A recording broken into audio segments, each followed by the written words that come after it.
information to them, it's sometimes easier to have a recording. Thank you, Claire. Done. Efficient. Yeah. Hi, everyone. I'm Nikki Houghton. I head up marketing for Asia Pacific. So I'm joining you from Singapore today. And I'm on the call because the new solution is launching with a client based in the Asia Pacific region in India specifically. So yeah, there's not a massive amount of additional insight that I can provide based off that, but there are some insights I can add on to help with the briefing today. So yeah, it's good to be here. Hi everyone, I'm Kimberly Duncan and I support with Head of Client Marketing. So I work really closely with Chris McBride, he's one of the Global Account Directors, and some of our other Global Account Directors who we lovingly refer to as the GAVs, across all of our key global accounts to support with strategic comms to their audiences. I also work very closely with Nikki and Region and we're working on the migration project together.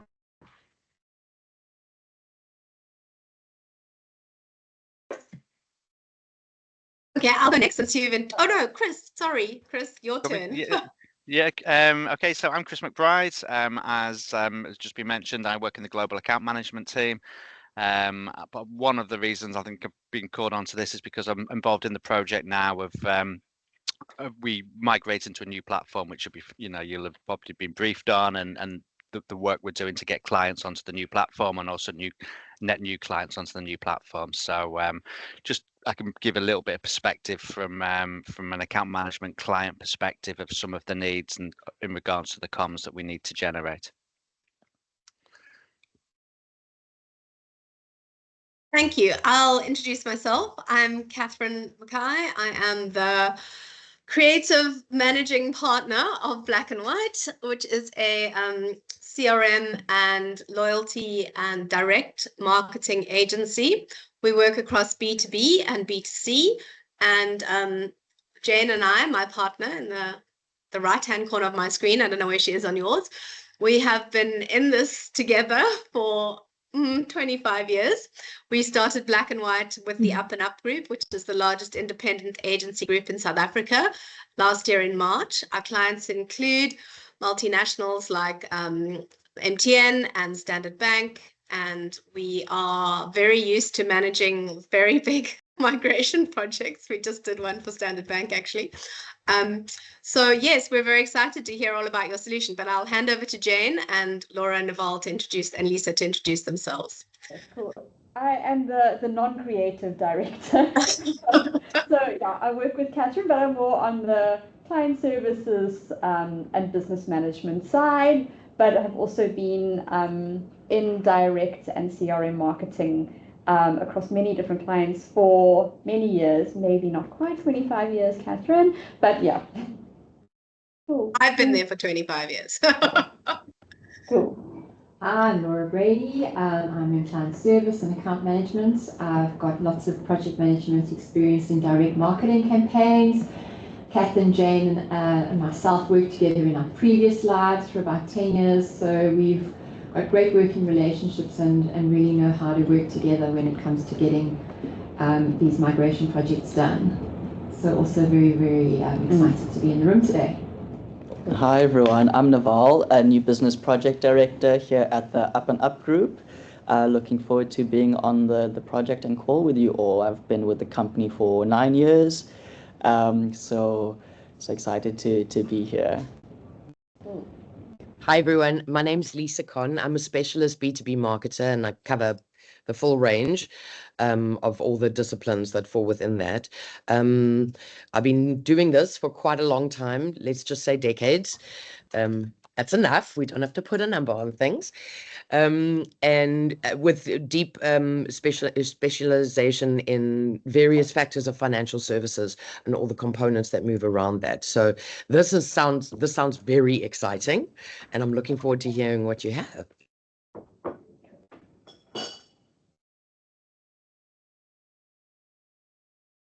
I think that's us. Oh, Liv, we can't hear you.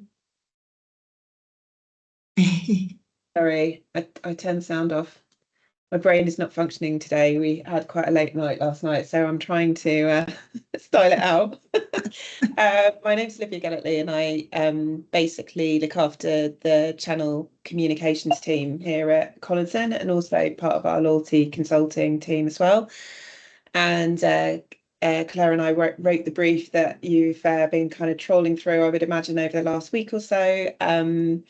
And we'll be working in a kind of cross-functional capacity for these two really huge projects, which are the only thing that Collinson can talk about at the moment, registration and migration. And they are our absolute number one priority is to complete them by 2027. So hence the need for an agency. I'll hand over to Claire so Claire can introduce herself and then we can get going. Just really quickly, head of marketing operations, working for Liv, specifically sort of facilitating these projects and keeping everybody organised. Been with the business 5 weeks now, but I am a boomerang. So I was here 12 years before, had a 5-year gap, and now I'm back. I love it so much. Enough. Okay, Nikki, I think maybe if you could do the honours with HDFC, that would be great. Yes, no problem. Okay, so yes, to Lisa's point, I think it was who said this, it is a super exciting project. And as Liv pointed out, it's a massive focus of the business. When we do achieve what we're looking to achieve with migration and registration, it will be a complete 180-degree change to where we're at. So there's just a lot of steps to get there. And because we have been given this priority focus as a business with a deadline, we're moving at pace and there are moving pieces to the puzzle. So I bore everyone with this analogy, but it's the train coming down as the tracks are being laid. So it's not a project where we're going to suddenly roll out all the details to you and you'll know everything from the offset. It's going to be a project where we'll give you as much information as we can up front, with a view to being able to fill in and colour in those phased comms approaches as we move forward in more detail. But for HDFC, that's the client in India. It's our second largest client in Asia Pacific. And they will be launching, currently the date is end of August. And so we're working at pace to prepare in region a launch marketing plan. Right now we're doing enhanced brand awareness work, organic and paid PR. As we move closer, also there's a lot of product marketing work going on. But where we're realizing we need additional support is that bigger messaging around this, because even though we're launching first in region, the way that we're set up as an organization is we have to be respectful of the relationships that we have with our networks. And by networks, I mean Visa, Amex, MasterCard. There's a few others in different regions, but they're the core ones. And Chris is one of the global account directors for those networks. In the past, traditionally, we would speak to the networks and the networks would be the ones that we relied on relatively heavily to pass on the messaging. And then in turn, the issuers would pass on the messaging to their consumers, their cardholders, and the people that use Priority Pass. So we're getting better at the direct communication to issuers, but we also have to make sure that the networks are always looped in, because essentially they own the relationship with the issuers. And in the case of HDFC, it's what we call a dual issuer. So they work both with Visa, they have card programs, issuing cards, payment cards issued on Visa, as well as MasterCard networks. When you take that into mind, it's not just about, as we move through these communications, it's making sure that globally the right people are looped in at the right time. So that if we were to go live with a client in India, you have to look at it through that global lens of, okay, but the reality of this is really we're a global organization working with global brands. And as such, we need to be communicating what's coming down the road ahead of the HDFC launch. And there may even be contractual requirements there as well. So networks are a key audience, issuers are a key audience. There's a broader protect and defend element here, because we do have pretty aggressive competitors who I think Liv will probably talk to this in a bit more detail. Have we lost Liv?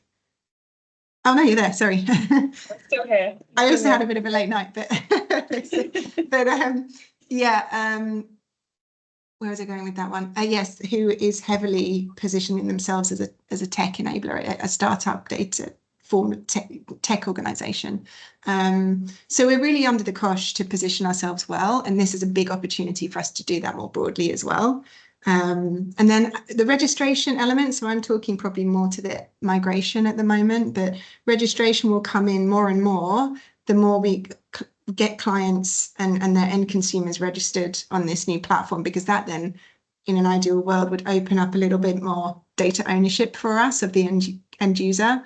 So there's a lot of comms there as an audience as well. Yes. So I think that's probably mostly what I can give you for now. From a client comms perspective, I'm looking at Kim because we're working at how we're going to move this forward and what it really looks like. But Kim, yeah, I'll hand over to you at this point, perhaps, to just add a bit more flavour. Perfect, thanks, Nikki. Yeah, and I suppose just a few kind of challenges just to be aware of up front as well is that internally we're still agreeing on a lot of the alignment in terms of what we feel comfortable to share externally to our external audience. And that is because of a few factors, partly because we are still iterating part of what this evolving party pass is going to look like as we deal with those complexities and nuances of our different client base. So we're kind of working through that together, and we're considering what we can and can't say as we're thinking about our bless you as we are considering our rollout plan. So also just to mention, currently I would say that we're in a kind of a soft awareness phase with our key global accounts, and by that I mean that at a very high level, our global account directors have had some introductory chats around the fact that this exciting new work is coming, our exciting new platform is coming, and we're looking forward to evolving Party Pass via our new app and also with a new platform, which is going to enable a world of more stability, agility, and more configurability. These are some of our biggest challenges that, you know, is going to be really exciting, but it's not going to be delivered soon. We are working on a very kind of phased approach to when these different features are going to be and these benefits are going to be available to our clients. So those are just some considerations. Lisa, I can see you've got your hand up. I was just curious if you could tell me, like you said, you're weighing up which messaging can go to various layers of the people you have to communicate with. Can you give us an example just so we know? Yeah. Kind of, yeah. Yeah, so I suppose when we're talking about we're unlocking the features of new Party Pass and what that's going to look like. So we are confirming timelines of those features, and we have to be really careful in terms of injecting excitement and having a strong defend and protect campaign without sharing too much information around all of that content, because, for example, something like the concept of payments that we are looking at bringing into the app, because of the regional complexities around this, the team are working out exactly how that's going to be enabled because of various regulatory challenges, etc.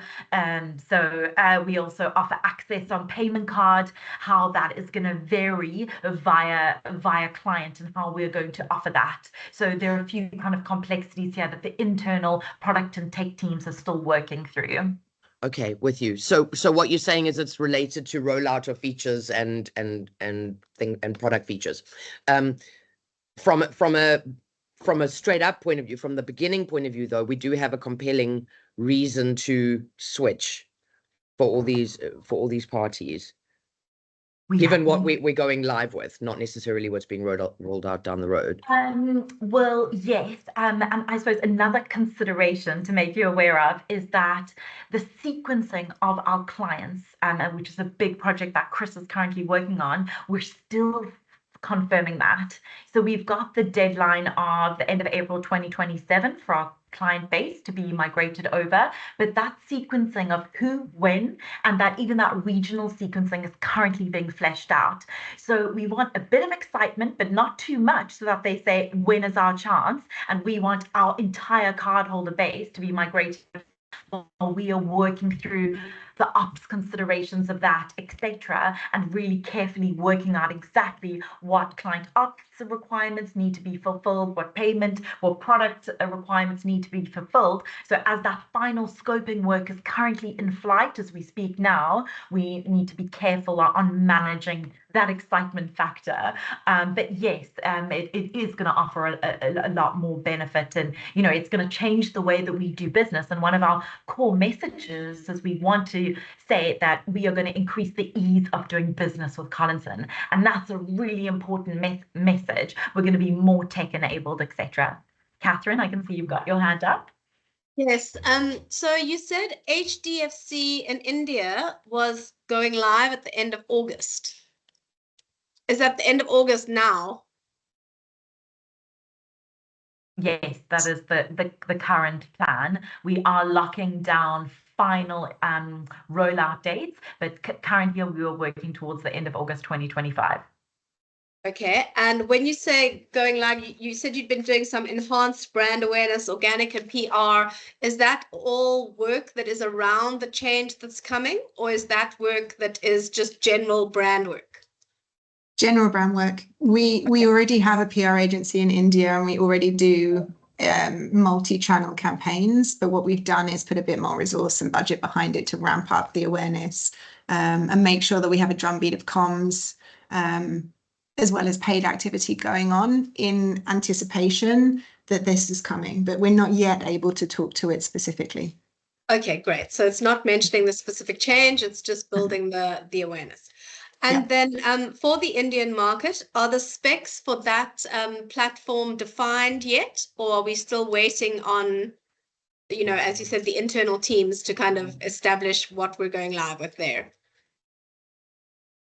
Yes. So I'd look to Maddie, she's on leave today. She's our product marketing expert. But what I do know is we were going live with HDFC with a reduced type of version of the final app that will be available. So we're working at pace to get this out with HDFC so that we can test and learn with them. And they're our first client that we're going to go live with. But interestingly enough, even though the user experience is going to look amazing and there'll be some really cool functionality, it actually isn't yet at parity as to what we offer today in the fully functioning solution. Okay. It will look better, but kind of perform the same. Liv, you're probably better placed to answer that one. I know, and that's kind of the issue, because if you think about the complexity of Collinson, there's I think I've plucked this figure from somewhere, I'm not sure if it's right, but there's about 1,700 different deal types, and all of them show up with different configurations. So some may be vastly different, and some may just have little tweaks. And so when the product teams kind of move a client, like HDFC is brand new, for example, or if we move a client like Amex, for example, they might have a very different structure to what is available on their particular deal type to their members. And that then will mean that the product teams will have to work really hard to make sure that as part of the migration, most of that capability moves over, unless it's capability that we are kind of rubbing out and replacing with something else. But mostly, so every time we go for a migration, we have a slightly different stand-up of the app.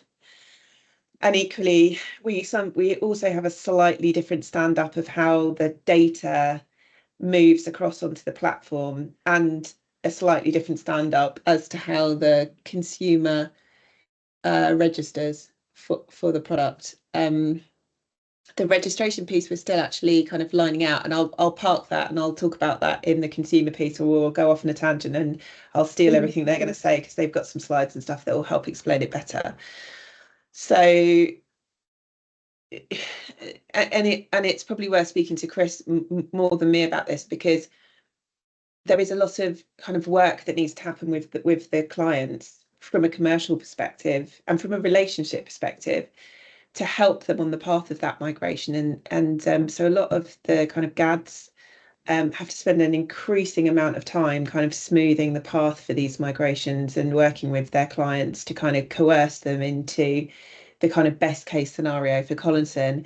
And in all honesty, that, you know, sometimes it's just not possible, and we have to go with a migration that is a kind of compromise between us and the client. And in the case of Chase, which is our second client to go onto the platform, here's one of our biggest clients, and is US based. The reason that they're the second is because they wanted to migrate their data to a new platform that enabled them to use tokenization, so they could hide more of the data that they passed across to us, and we could kind of share in the tokenization logic that they put together. And so as part of the kind of deal for us to be involved in, you know, supporting that kind of data piece, we sort of said, well, then you can be the second client on the platform, because we're not going to do the work twice. And they were like, okay, great, but we don't necessarily want the first route of our clients using your platform.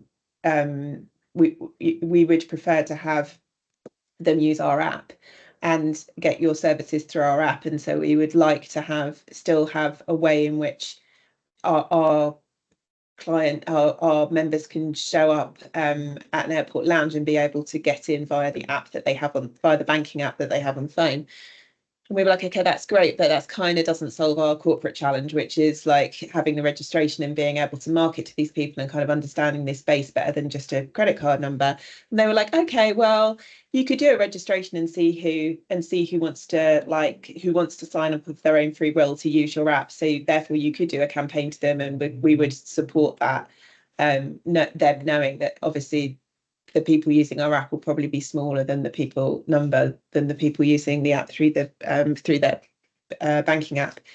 And then I think it's the job of product really at that point to say, well, okay, if you use the app, then you'll likely have more experience in the app than you would have through the Chase card, or you might have a slightly different, you might have an enhanced entitlement so that we can actually get that registration and we can get people to use the app. And all of those conversations are going on as we're also trying to coerce these clients to go onto the platform. And so it's such a big amount of effort that has to come in from product, from marketing, but mostly it has to be supported quite intently with the GADs, who, you know, it's not their only job to solve migration. I don't know if Chris, you can add to that.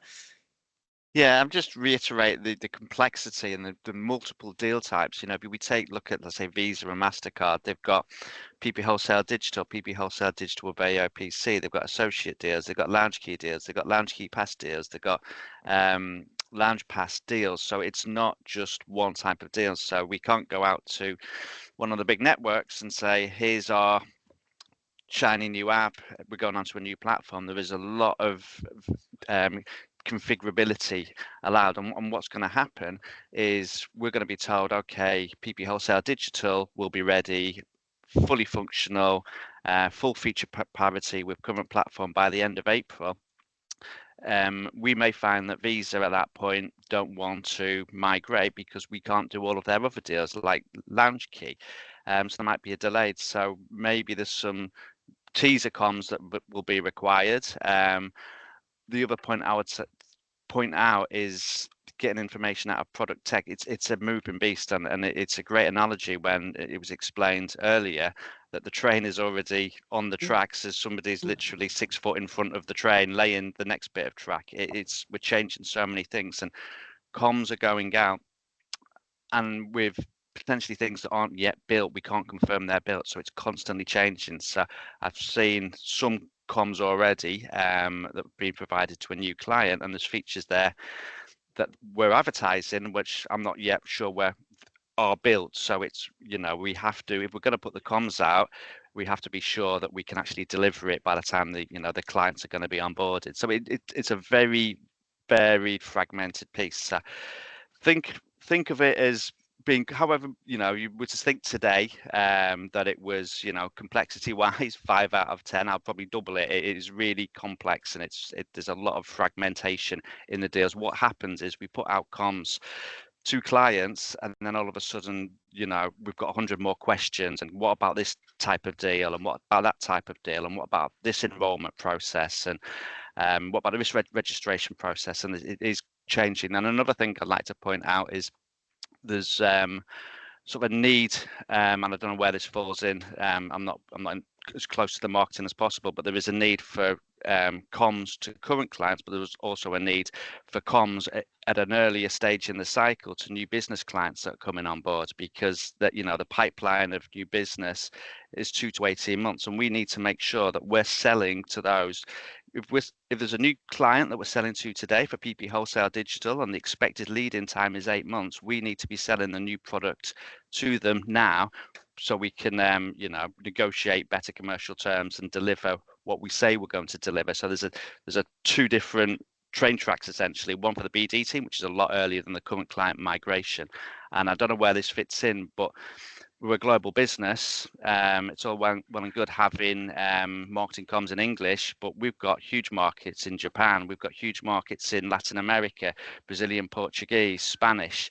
So I don't know how that all fits in, but we can't go out to with marketing comms in Japan, obviously in English. So there's a language requirement as well. I don't know how that all feeds in, but I'm just pointing out the problems that we have from a client perspective. Lisa, did you have a question? I'm listening to everything you guys are saying, and I'm going, is the core challenge overall essentially distilled as who owns the customer? Really, the way I'm hearing it, in terms of, like, obviously you've got the partnerships with all the different clients and the different configurations of what those deals will offer and all that kind of thing. I'm hearing that a lot of restrictions are around, from a brand point of view, who owns the client, the end client, the end customer, the user, right? Who owns the user, who can have the user's info, who can direct the user to do what's in line with their objectives versus the partner's objectives. Am I correct? Certainly that is one of the challenges, probably, and that's the kind of registration project, and they're kind of intrinsically linked, because there are some of our clients that are kind of more, maybe, don't forget, they're financial services clients, so passing with data, if you're a financial services client, is something that you don't really want to do. So they're very there is a definite division between the clients, those that will share data and are happy to have more of a partnership with us on the marketing side of things and allow us to market as long as we have consent to their base. And then there's the other side where they don't really want to share the data with us. They'd prefer just to share a card number. They'd like it all to be fairly anonymous, and we're just providing a benefit. And there's equity in our brand name because people recognise it and it's differentiated, and it is the biggest lounge network. But equally, they want to keep the ownership, and so that definitely is a push and pull, and one that Chris and the GADs are kind of heroically fighting on a day-to-day basis, winning some, not winning others, finding a compromise. And that is definitely one. And equally, we would love the idea, like the rest of the company would love the idea of mandating registration, but in reality, we can't force these clients to do that. It's, there is no way. They have us over a barrel. We can't do it. If we look at our competitor landscape, and like Nikki said earlier, we look at Dragon Pass, and even though we're like a cruise ship and they're like a dinghy, size wise, they've set themselves up as a tech company, and so they've, by the very fact that they've set themselves up as a tech company, they can spin up different connotations of deals very quickly because they have kind of modern stack. they equally don't have this data problem, because it's like, well, we're digital first, and you know, if you want to deal with Dragon Pass, you've got to, your clients have to register with them in order to be able to get the service. So it's like a non-negotiable thing. So you work with Collinson, where we probably have a more partner methodology with our clients, and obviously we're huge. There's a big disconnect in the size, but they're probably one of our most challenging opposition, really. So registration, is definitely an issue, one that is on the top of everybody's to-do list, and to have a focus on until 2027. And then there's a load of other KPIs which we can talk about in the consumer call, which is kind of like about driving footfall to the app and all of that type of stuff. And equally, you know, having a marketing consent makes that easier, because we can like send emails and all those things to get people to the app. However, which is why the kind of service messaging has been added in, because if we have tighter, stronger, wider service messaging, that will also help us achieve that goal as well. But sticking on the kind of client piece, I think what's an example of a client you were saying that's very willing to share? And are those other types of organizations, or that's just still within the financial services? Still within the financial services. I mean, we work with Amex, and they're probably a slight, I wouldn't say easy, because it's not that they're difficult, it's just that they're big, and they're, you know, they have lots of nuances, because all the clients are actually very pleasant, and we have a really great relationship with them. They're maybe a bit more liberal with how we can, you know, use the data, and I think that they are not adverse as much to there being some kind of registration as they move across. But again, that, you know, those type of conversations are happening at the moment, and just the negotiation of it takes a while. And I think if you're going to show up and be part of this comms piece, you've very much got to be part of that team that's coming to that solution together, because Nikki has done a heroic job of HDFC, but in a kind of information vacuum for quite a lot of it, because to be honest, like, product have been working out the product as they, you know, working out what's deliverable, working out the product as they go, as much as tech have been like building the tracks and all the rest of it. And everyone is working very hard to do what they need to do, but there's a lot of change in the information that's available around my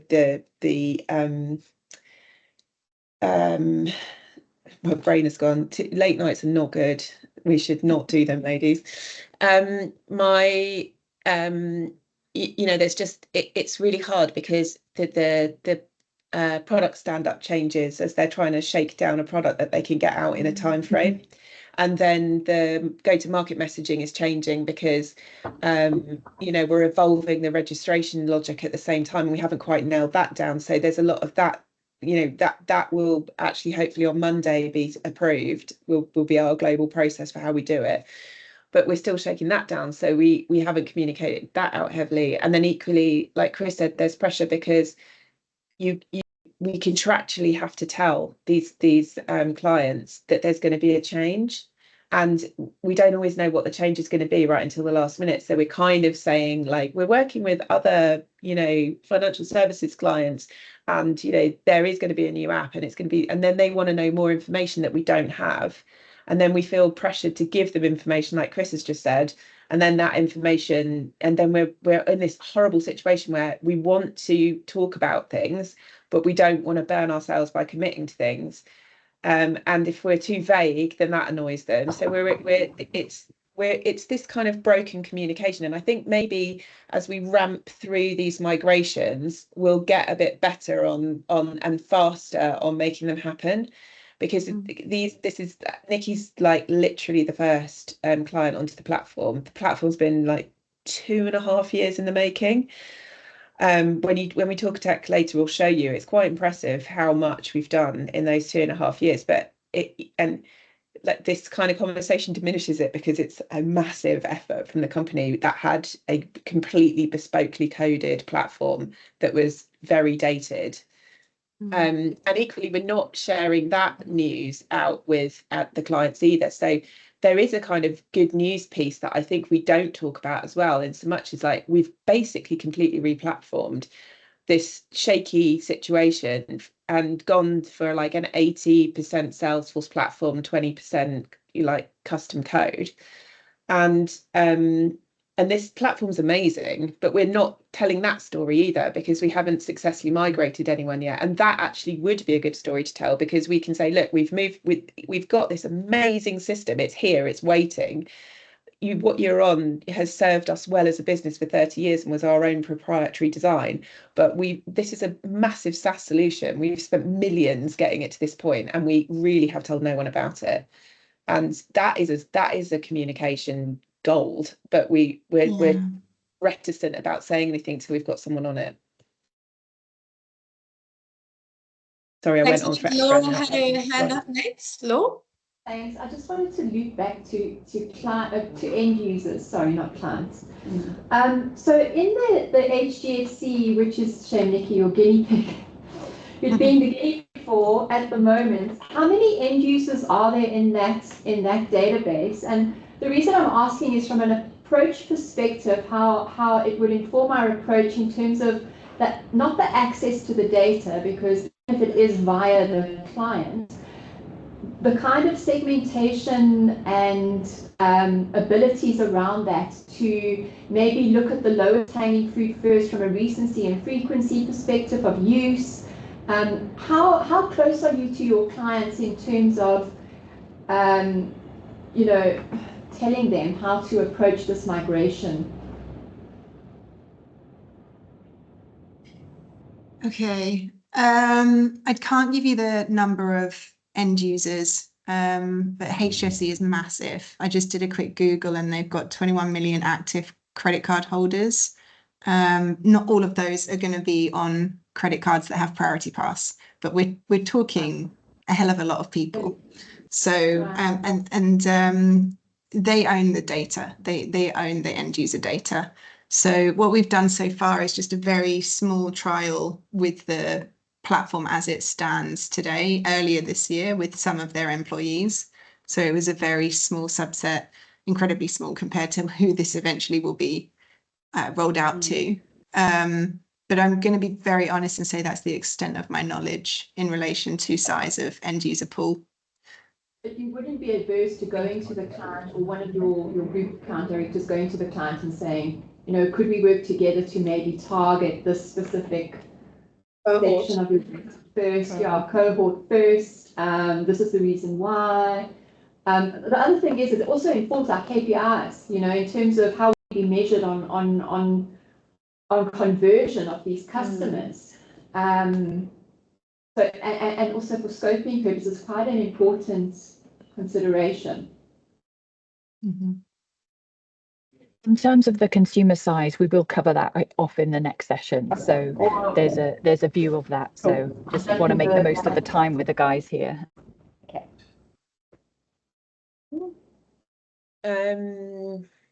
Kimberly, you were next. I'm not sure I was, but I'll jump in just to highlight something quickly.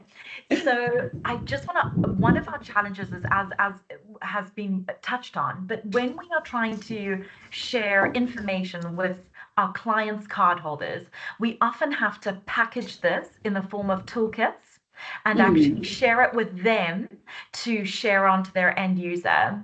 And as much as we try and create beautiful, impactful language package per region specific content, we don't get visibility of metrics and analytics in terms of engagement with that content. And that's a huge challenge for us. So I just wanted to highlight that one of our challenges from a client marketing perspective is our ability to track. And I just wanted to put that as a consideration here, because it does make it harder for us to know what has actually gone to the end user or not, where we are not in control of that journey of comms. Thanks. That's good intel. Thank you. It's good intel, yeah. I think that's the problem with toolkits in generally. I mean, they're one of the things we develop for mtng. And ultimately, not only do you have no control over how that goes out to the end user, but you don't get any results back. So Yeah. I guess you see it in the spikes of signups or the spikes of downloads, but there's no way of getting actual metrics. Yeah. We do have a few like workaround ways around it. Like we have a client portal, and we do have like a lot of really great in-app data, but it's just the consideration that it's not a straightforward process. Yeah.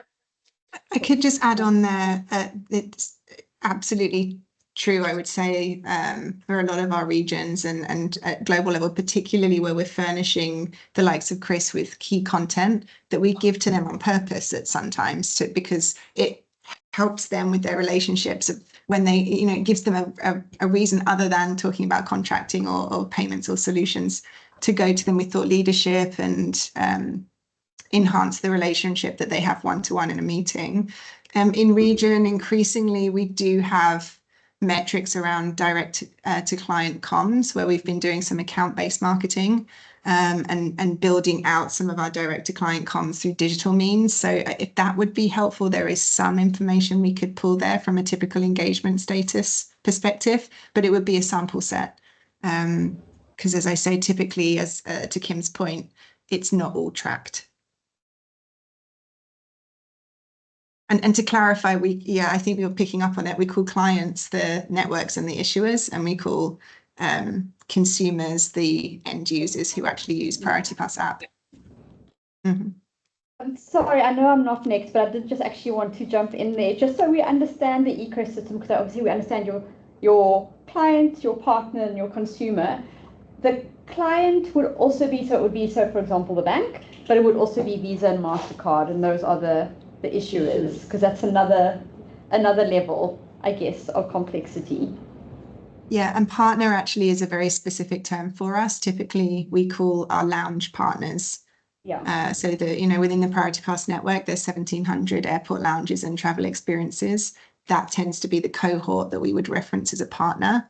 Clients are different. They're the ones that sign up to gain access to the Priority Pass network. And if that's generally the first, sorry, I want to go. Oh, go on, Chris. It's all right. Now, I was just thinking I could add a little bit of clarity here on regards to the client journey. If I explain, I look after the Diners Club account and the way they work. So that is the network. They operate a franchise model. So all of their issuers who issue Diners cards in country are independent banks. So, and those banks could also be issuing Visa and MasterCard. So if we were to do a marketing campaign for Diners to say, come on, guys, let's get registered, that we'd have, as it was mentioned earlier by Kim, we have the toolkits, so we have sort of basic functionalities. But what's going to happen is that toolkit's going to get diced and sliced, and their logos are going to go on. So our diners will produce a version of, a piece of work to say, okay, this migration's going to happen, the new app is coming, and they will take our toolkit. They will put the Diners logo on. They will then distribute that out to their 28 or so global issuers. Those issuers then will dice and slice and change it. And, in the case of Japan, it'd be SMTC, or in the case in Brazil, it'd be ELO, and they'll add their logo on, and then it'll be translated into local language, and then they'll send that communication then to their card holders. It may be physical, it may be email, it may be banners on the website. So we need all of the different configurations to meet all of these different needs. It's not very, you guys would produce the toolkit, then Diners would then change that toolkit and share it with their issuers, and then their issuers would then share it with their card holders. By the time it gets to the end card holder, it's gone through lots of dicing and slicing. And one other thing I wanted to mention earlier on, it's to give some context around the registration process. So Amex is a good one. I think I believe we get a lot of, what we call pan enroll. So we get the cardholders' information, and they're sort of, registered in our back office, and then they have to do a little bit to sort of be fully registered. There's sort of the way we call enrollment and then registration. But then in the case of Diners, but Diners as a franchise company, they don't take any of this cardholder data from the cardholders, so they don't know who any of their customers essentially are, because they don't hold that data. So what we have is we have what's called a bin enroll model. So the issuer will give Diners, say, the first 6 digits of a credit card range to say This is all of the customers, we've been enrolled, and then if that customer turns up at the lounge with their diner's cards and taps on our machine, they're going to get into the lounge because we recognize that bin. So every card holder who's been issued with that card gets in. We've sold that as a benefit. It's an easy on board, it's a quick on board, and we call it AOPC, access on payment card. It's like, it's a benefit. You don't have to start getting your phone out. We sell it as a benefit to the banks because the card holders, if they're used to using their card, they're traveling, they're using their card to get in. They know that it was a particular bank that's given them the benefit to get into the lounge. The hope is that using that card to get into the lounge, they're going to use that card when they go on their trip and they're paying for their hotels and they're paying for their restaurant meals, etc.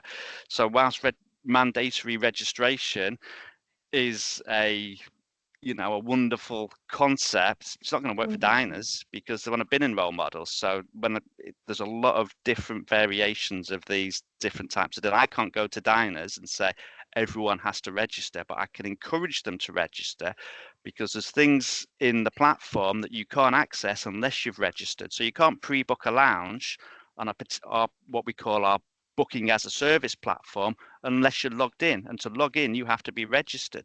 So we need to give them the carrot rather than the stick. There's different approaches to different clients, and if I wanted registration for diners, it's going to have to be a carrot. I can't give them the stick. And that's possibly where the partner stuff becomes, the in-lounge stuff becomes quite important as another layer to catch them. The client, the end client, sorry, because diners can't force them to migrate, obviously. They can't force them to register. Yeah, I mean they will be migrated onto the new platform at some point, but with diners, because of the particular deal type, we can't force them to register now. We can encourage the card holders, but if the issuers don't do the comms to the card holders, it's going to fall flat. So I have a relationship with diners. I have no relationship with those issuers. I can just hope that diners are going to do their job effectively to push the issues. I would love to speak to their issuers directly, but they won't let me because they think we're going to steal their business and take it direct. So it's a very hands-off relationship. The people who actually deliver me the revenue for my account are not the people I deal with. Oh. Okay, my turn. So having listened to all of this, I have two thoughts. One is that with all this complexity, do you think, given the different versions of the platform, of the app, of the clients, of the issuers, all of that, do you think it is possible to have one consistent go-to-market message? No, absolutely not. I don't think it is. I think maybe it's possible to have So I'm not talking about the benefits that sit beneath that, Olivia. So I'm thinking one consistent campaign. So, and this is just like, this is not right. This is just like throwing it out there. Like change for the better. Is that possible as a go-to-market consistent message across all of them? I think you could have like a kind of drumbeat campaign that was about change, like a kind of you could use that for like a change management drumbeat. I think I think you probably can't when you get to the point where you're in that migration piece, because the migration piece is so bespoke to you as a client, as our with your GAD as your trusted advisor and your product people telling what's possible. I don't think you could. I think at that point it's very bespoke. I do think that there is some sort of drumbeat that you can put out there. It's just I think you'd have to work at a global and regional level for that, because the bit that we also haven't described is that like I explained, like this is a burning platform situation. So here comes some more complexity. Imagine you have you've got your 30-year-old legacy platform and you've got your legacy app, and you've got when Nikki's client moves across, you've got 99% of the clients on the legacy platform, and you've got 1% on the brand new shiny different app platform from heaven and the different app. And in the App Store, you've got a PP legacy app, and you've got PP Plus New World, new shiny app, And for an amount of time, you're going to have 2 apps in the App Store, both downloadable. And you will only be able to use the new PP Plus app if your bankers or your issuer has migrated. So if you try to get into the app with information from the legacy accounts, it'll just push you back out. So there's a whole piece of work that needs to be done there, because that we also need to talk to the clients about that, to say there's no other. It's like there are really good success stories and like really positive news, all wrapped up in the fact that we've got this massive legacy that we've got to get rid of, and it's really just a tech project. I mean, that's the truth of it. The truth is the core of this project is a tech project, and the number one goal is to be able to do what Kim said and have a platform where we can go to QBR with Chris and he can talk to diners and they can have an ideation session, and we can come out of that ideation session, and within a month of talking to them about what they want as a differentiator, we can build it, because we can build it using the SaaS platform, which is much more, drag and drop than scaling it, like literally knitting it out of code like we currently do at the moment. That is the reason for all of this. And that's the kind of messaging we need to get to the client. But then you have to overlay the negative message of, well, that's nice if you're HDFC or you're Chase, because your point of ideation is going to be soon, because you're within this year, you'll be on that app. So when we come and talk to you, Chase, we're going to stand in your QBRs and we're going to have all these crazy dreams and we're going to be able to make them a reality. However, if you're in 2027, it's a bloody long way to get there.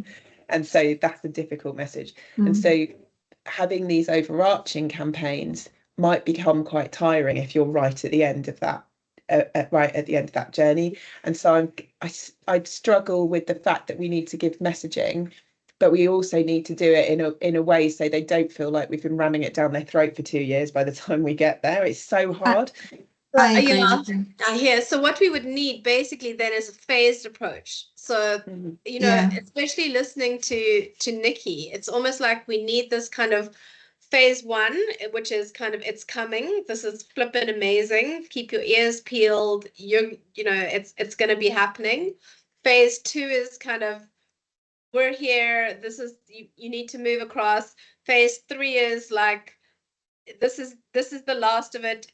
You won't regret it. Like, it's incredible. So almost like 3 different phases of messaging, with that drumbeat messaging underneath that, customized according to customer and market, or client and markets. And they would then customize that to their issuers. I mean, that's the only way I can see this sustaining and being tailorable, but still consistently doing a job for Collisons over the next 2 years. Yeah, and then you would have to have, so you'd almost have like an overarching campaign, then you'd have your regional campaigns, like the variances under it, and then you'd have your client tiered clients. I do think that was a really interesting question, Catherine, that you asked about there being almost a themed campaign here. And I do think this is an opportunity for us to look at this more holistically at a slightly higher up level. And when we can do that, MPD is a massive part of this opportunity to go out to market with much stronger messaging that works as that protect and defend campaign. Hopefully no defecting. But yes, and then depending on the audience and the timing, that messaging is going to get super specific at points. But it's probably the way I would approach it. But yes, it's going to be a complicated timeline of phased communications depending on the audience, to Liv's point. It definitely will. And I get the phasing, and I understand that, well, I don't understand all the complexity, but I understand there is complexity.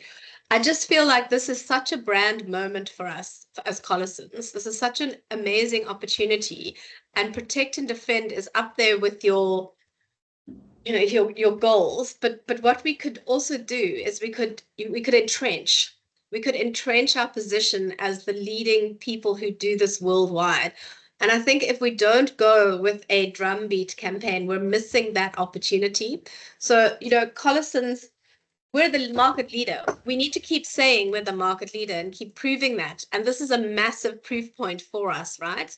And to get a level of that understanding of the scope and the opportunity that this new platform gives us to service our clients better worldwide is a massive message that we need to land too, I think. Sorry, Olivia, you're on mute. And I think you're entirely right on that. Yeah, I do. I think it's all in the execution, but I think overarchingly it's right. I think also as well there is a situation where, you know, two years is quite a long time in the world of commercial, and effectively there'll also be some big renewals within that phase, I would imagine. So there's also work that will need to be done there on the protect side of things. So Liv, I don't know if it's worth mentioning it here, but as part of that plan, you could bring in the rebranding as well. And there's actually a hell of a lot of awesome content that we've got coming up as a business. Absolutely. The rebranding would live beautifully within that if we get timelines around that and we can build it into those phases so that it almost creates the hype. So you almost do a kind of, and we're always kind of going up. It's we just like to make our life as difficult as possible. So we basically have decided to rebrand as part on top of everything else, and to rebrand there's a requirement for a good percentage of the website to have been done, and equally for us to rebrand the app, which is actually more of a reskin than it is a complete rebuild. But there is, and equally, if you imagine the amount of dev it's going to take to do that, so we've also got to work out where all this dev's coming from, because we've got about 900 people doing the new platform, and now we need to sort out these two websites as well, and the new app at the same time. So I think the timelines for the rebrand are potentially looking like that there will be a marketing ready version as long as we can line up the dev resource. I mean, we'll have the actual designs done by Christmas, I would imagine, and then if we have the tech resource sorted out, then it will probably be March, April for a launch. But yeah, that is another project. I just feel like it all dovetails really well together to tell this big brand story. It does, and it is a really lovely rebrand, or it will be a really lovely rebrand when we've actually digitalized it. Yeah, and we're going to need help to make sure that it's not. It's not going to be soulless comms that we're not really getting the proper juice out of. Whereas if we look at this and properly plan it all out with all the different stages, everything that's great content that's coming up, that holistic strategic communications plan at the global level, I think will really serve us well. I agree. I also think that the complexity underneath and almost laddering it downwards to market and client and end user is once you've got that, it becomes almost easier because you have something that is the way you talk. So all the stuff underneath that keeps talking to that overall layer, which is of that phase. Do you know what I mean? Yeah. I mean, it sounds complicated, but it's actually easier. Yeah. Sorry, Chris, I saw you had your hand up. Should we just before client is going to go off, can we just end on Chris's note? I wanted to interrogate Chris. My hand's got I really want to interrogate Chris. No, there is absolutely, it was mentioned earlier on, and I've called this out numerous times. There's a really good news story that we're going onto a new platform. Our clients have seen the negatives of our platform, the things that we haven't been able to do, we haven't been able to configure, we haven't been able to scale, we haven't been able to do the flexibility. We're going to be able to do that.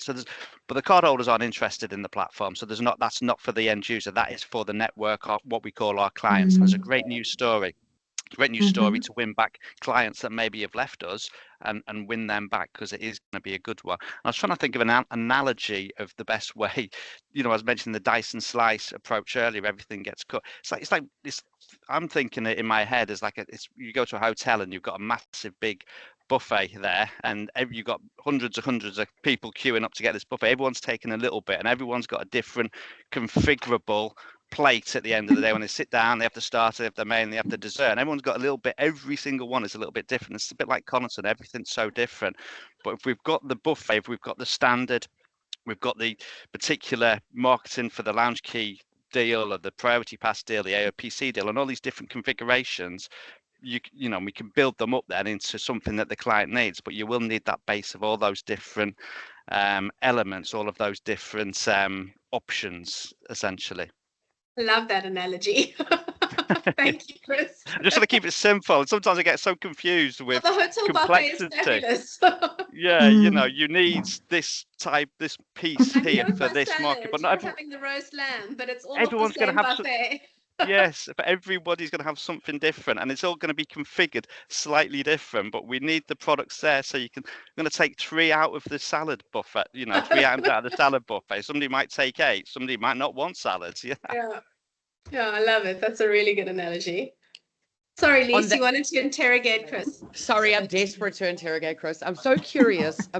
There's something that's stuck in my head properly when we're talking about when like I said before, who owns the end user.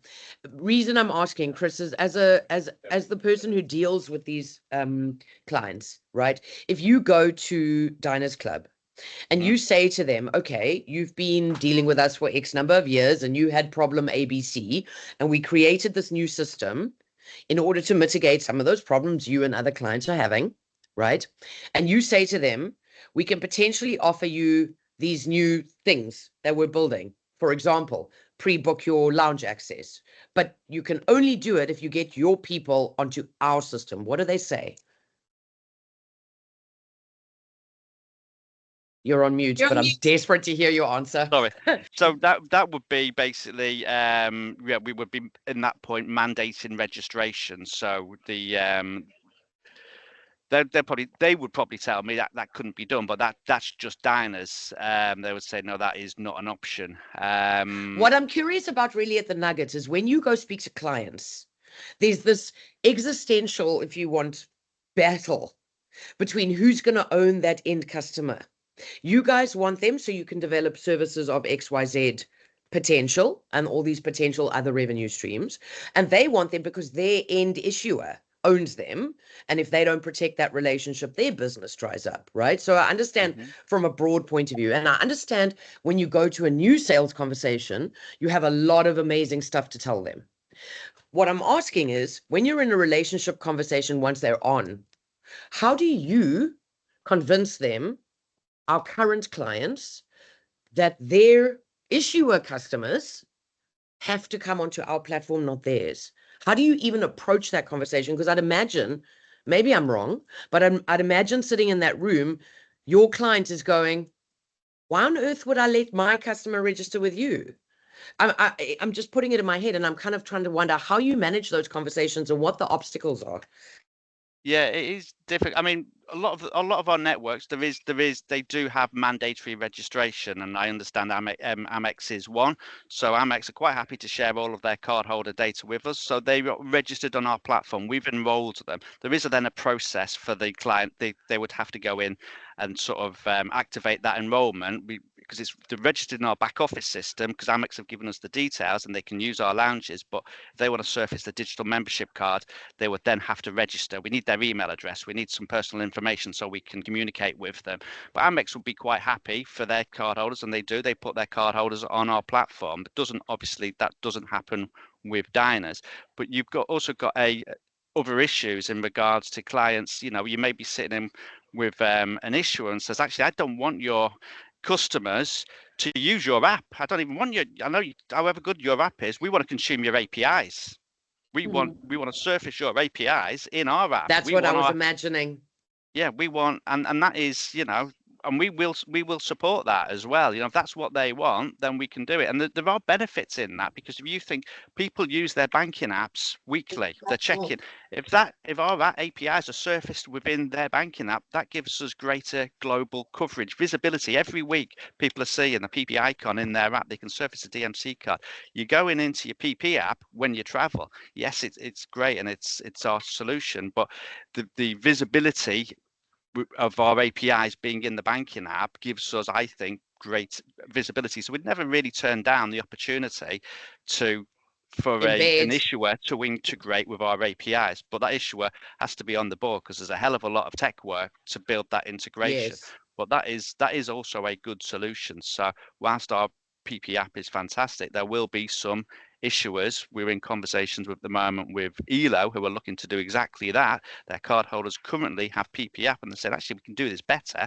We want to surface that within our app. We want your APIs. That's what I'd imagine. And I'm thinking of this, like, so you built this amazing new system, and I'm wondering to what extent our goal as a business is to do exactly that. Like, I'm trying to look, and I'm going, we've got this migration project, and from a business objective point of view, the objective obviously is to get as many users on our platform as we possibly can across all our different clients and over time and all of those things. Mm-hmm. But I'm wondering from an overarching business objective where Collinson's is going, if the goal is then to be embedded in issuers. Whilst it's beneficial to be embedded in issuers, I wouldn't like you to think that it was the strategy. What we call that is like a headless strategy. Can I give you the overview of what that looks like? If I may intervene, is that all right? Sorry, go on, Dan. Yeah. Yeah. So Daniel. headless. Hi, Hi everyone. Hello. Hi. I look after technology. So headless is a required model which we need to support.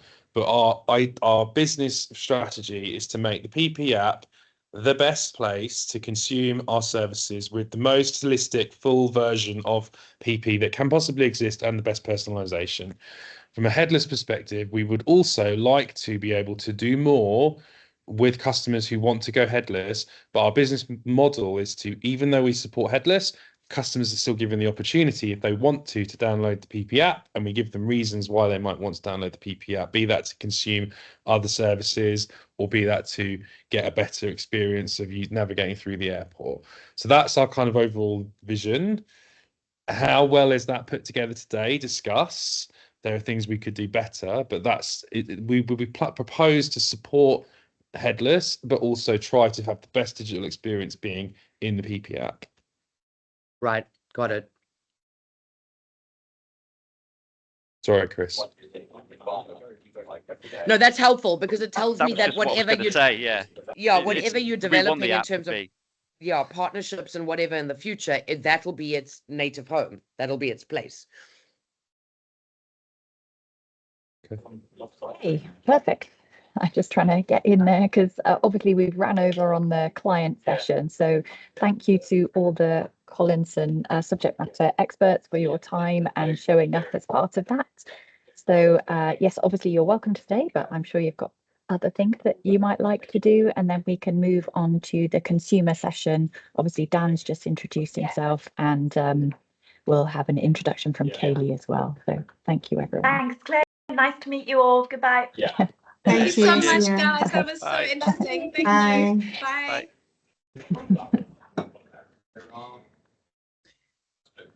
Hi, Daniel. Cool. Hi, Kaylee. Hello. Hi. So in the lovely Mr. Cantona, you have a unicorn, because he has worked in every area of Collinson, maybe not on reception, but maybe that's his next step.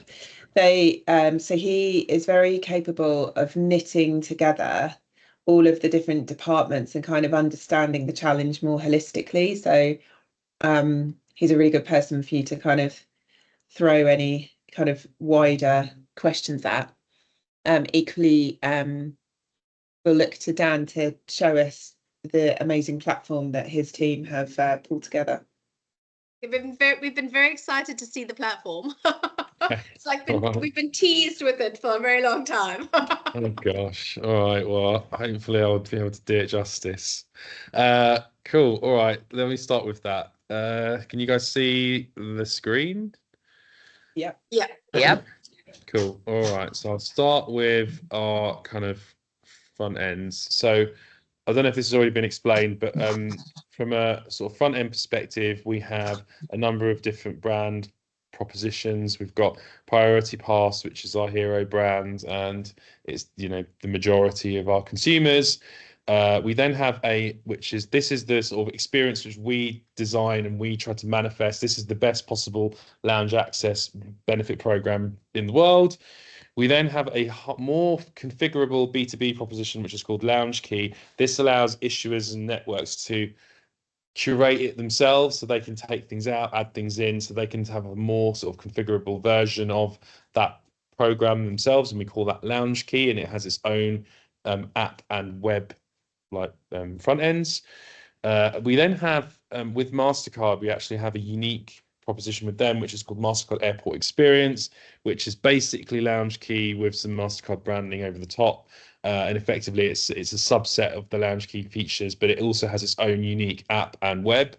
And then we've got a sort of box here, an empty box for other future white label solutions, because we have historically had dialogue with other networks and issuers that they might want to do their own, you know, Collinson builds and runs, but it's got their branding on it. So that's kind of the front end estate.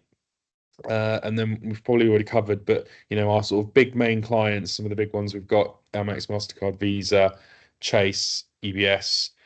There are others.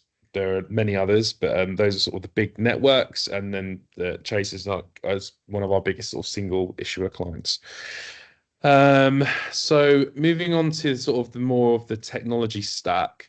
I'm not going to go through all of it, but I'll go through the sort of the pieces that are most relevant to you guys. I think from a digital experience lens, so this is everything that powers the sort of the front end. Our sort of content management system is based on Contentful. We use Algolia for search, so this is like the lounge search stuff. We use some pieces of Salesforce Marketing Cloud for personalization, and we also have God, I always forget the name of this thing. What's the A/B testing thing, Kaylee, Liv? I literally forgotten it. Optimizely, yes. Optimizely. I tried to forget it because I really didn't want it to be Optimizely. I wanted it to be Salesforce. I will add it to this slide. So Optimizely, we also use for A/B testing. We've got digital analytics runs through both Google Analytics, and I need to update this slide. We're also using Heap. And then for mobile engagement, we use Airship.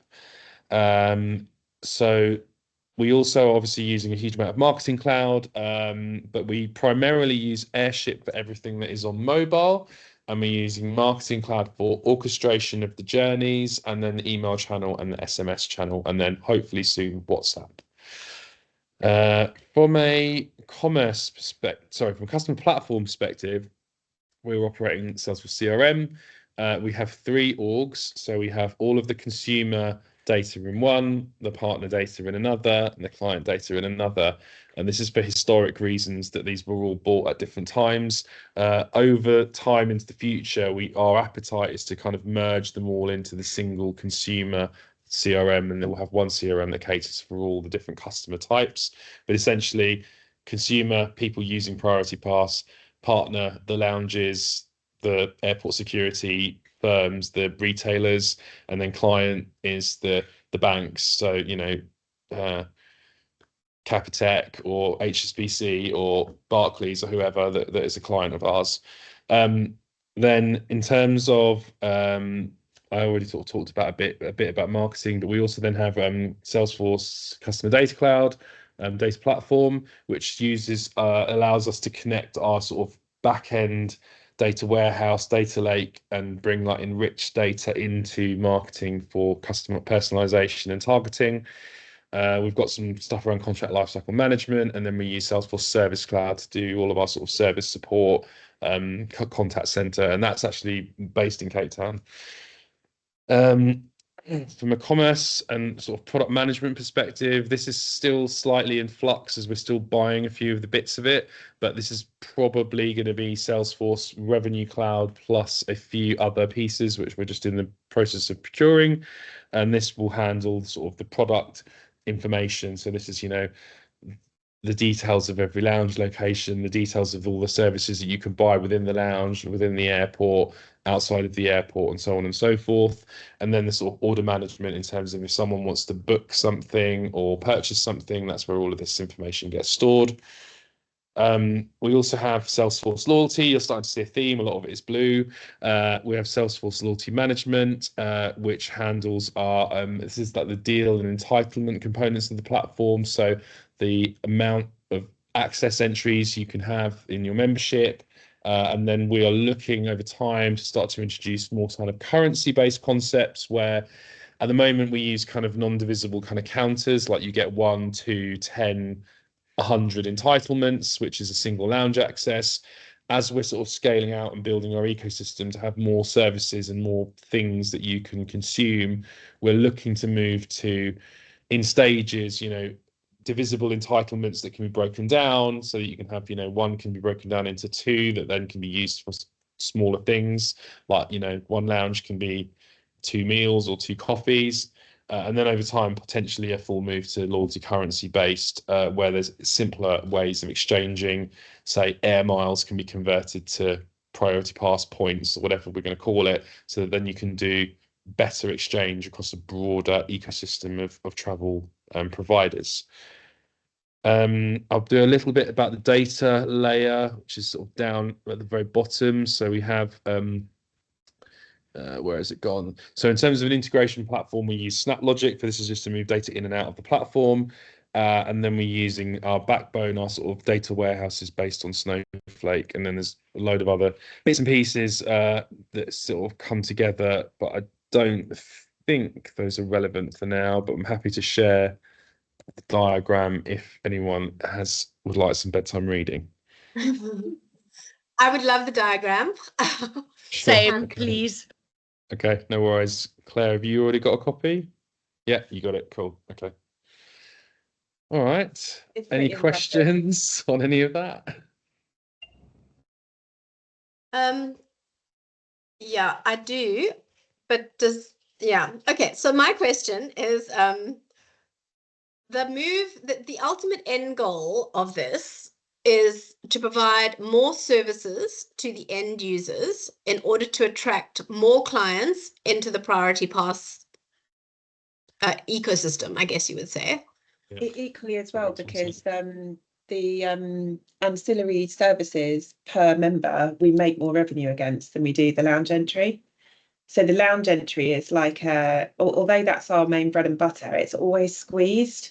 So where we don't own the lounge, the commercial conversation is always squeezed to the point where, the lounge is getting as much as they can out of it and Collinson's getting it as cheap as possible. Do you see what I mean? And so if there is a post-COVID, there is a bigger move to spread our product model and kind of diversify, and there is a North Star goal of us becoming this kind of travel ecosystem.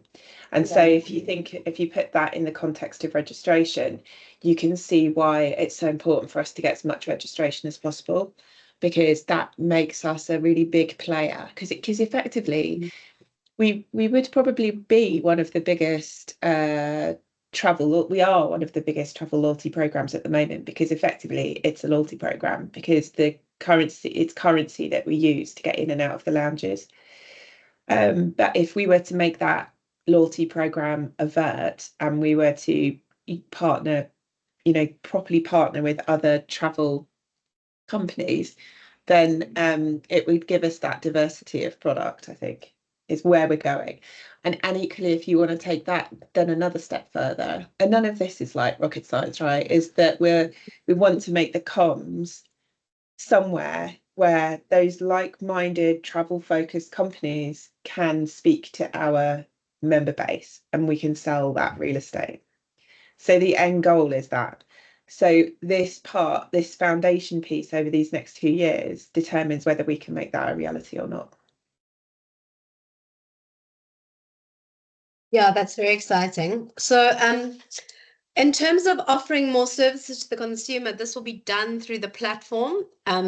Can you give me an idea? I mean, Daniel touched on it, so you can use it for meals, you can use it for coffee. So those smaller incremental reports. You can, I mean, you could maybe book airport transfers, you could have fast track.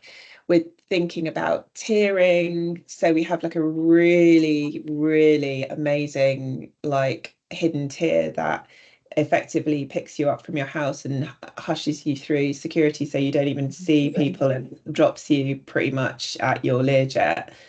And it has like an amazing lounge experience. What do you have to do to get to the hidden tier? Probably have to be an Arabian prince, I think. Is Yeah. really the situation for that, because it's pretty much a Middle East product, because like that's the key demographic, that or Hollywood actors, I suppose. So and a lot with like Middle Eastern banks, we end up doing those very luxury type of travel experiences. But I mean, for us, the kind of tiering piece also helps us with the situation that we have, which is diversity of product kind of helps us with the lounge situation, because if you've ever used a lounge entry product, you'll know that at peak times when you pretty much want the lounge to be quiet, it'll be rammed. Especially if it's an airport, and especially if it's an American airport, because if you think about American airports, they're very like colloquial.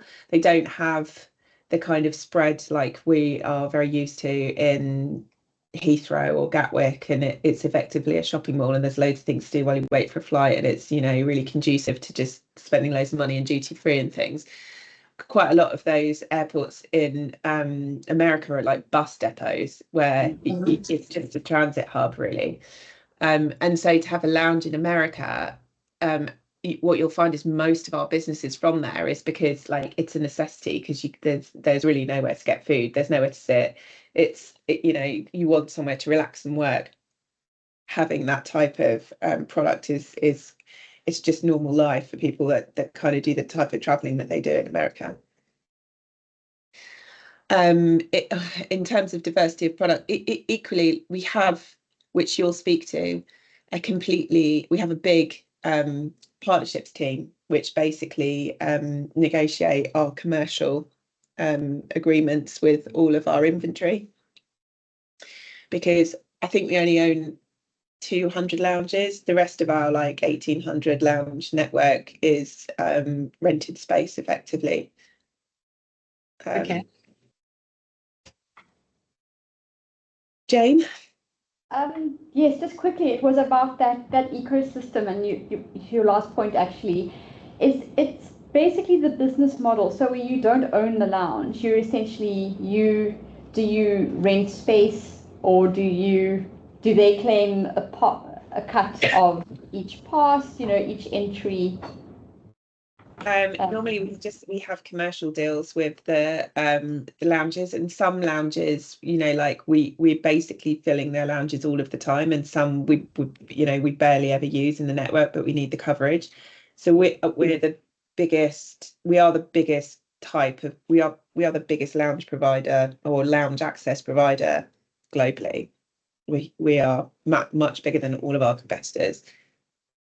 And effectively, it was our chairman's idea to kind of make lounges available away from, you know, the kind of first class business lounges that you would have had, you know, 30 years ago. It was his kind of brainchild to create the business around offering that value to the consumer. If you were, you know, on a normal flight that you were traveling economy, you could still have that kind of premium experience.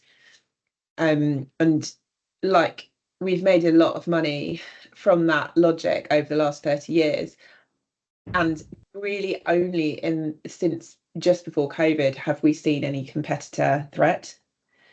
And so we probably needed to do the re-platform like 10 years ago, but there was kind of no burning issue to do it. So sadly, we waited for the burning issue, and then we had COVID and we were about to do it, and then COVID happened. And then, as you can imagine, we were quite rocked by COVID, because we went from the best year we've ever had to literally nothing.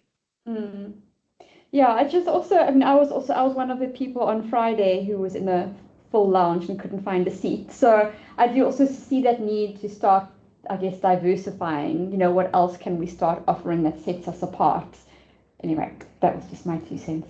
Which is kind of where the points thing comes from, because if you have if it's like a lounge access or it's points that you can use on things, then you may go, do you know what, it's August, I'm not even going to go for it, I'm just going to have something to eat, or I'm going to stick it towards my travel expense to the airport, or whatever.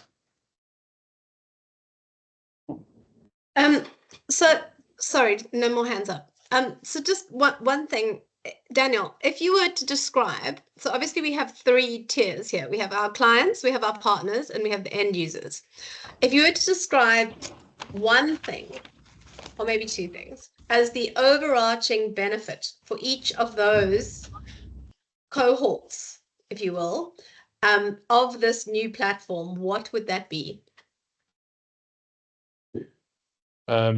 Well, from the consumer's perspective, they get access to the best-in-class airport benefits program that covers their from the minute they leave the house to the minute they arrive at their destination. They have friction removed from their day of travel.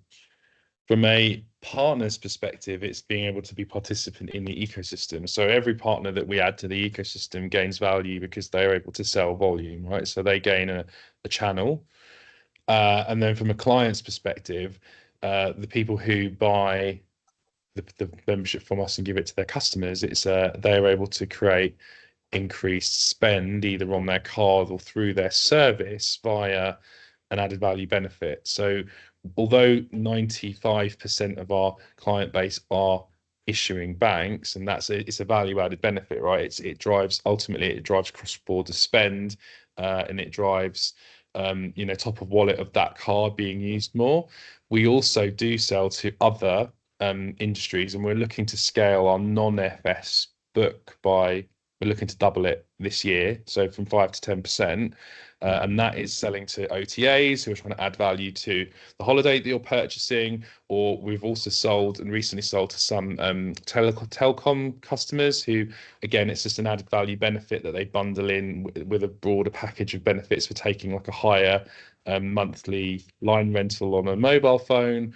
We have some others which are there's others that are sort of more retail focused, where they're trying to bundle in, like they're trying to sell travel purchasing at the airport, and they want to bundle a bit of lounge with that. So there's a few other different verticals that we're looking at. Insurance is another one that comes up from time to time, where it's like you're buying insurance for your holiday, and then they sort of bundle in a piece of lounge to sort of give you an added value piece. So yeah, that's a long explanation of client, but hopefully that's clear.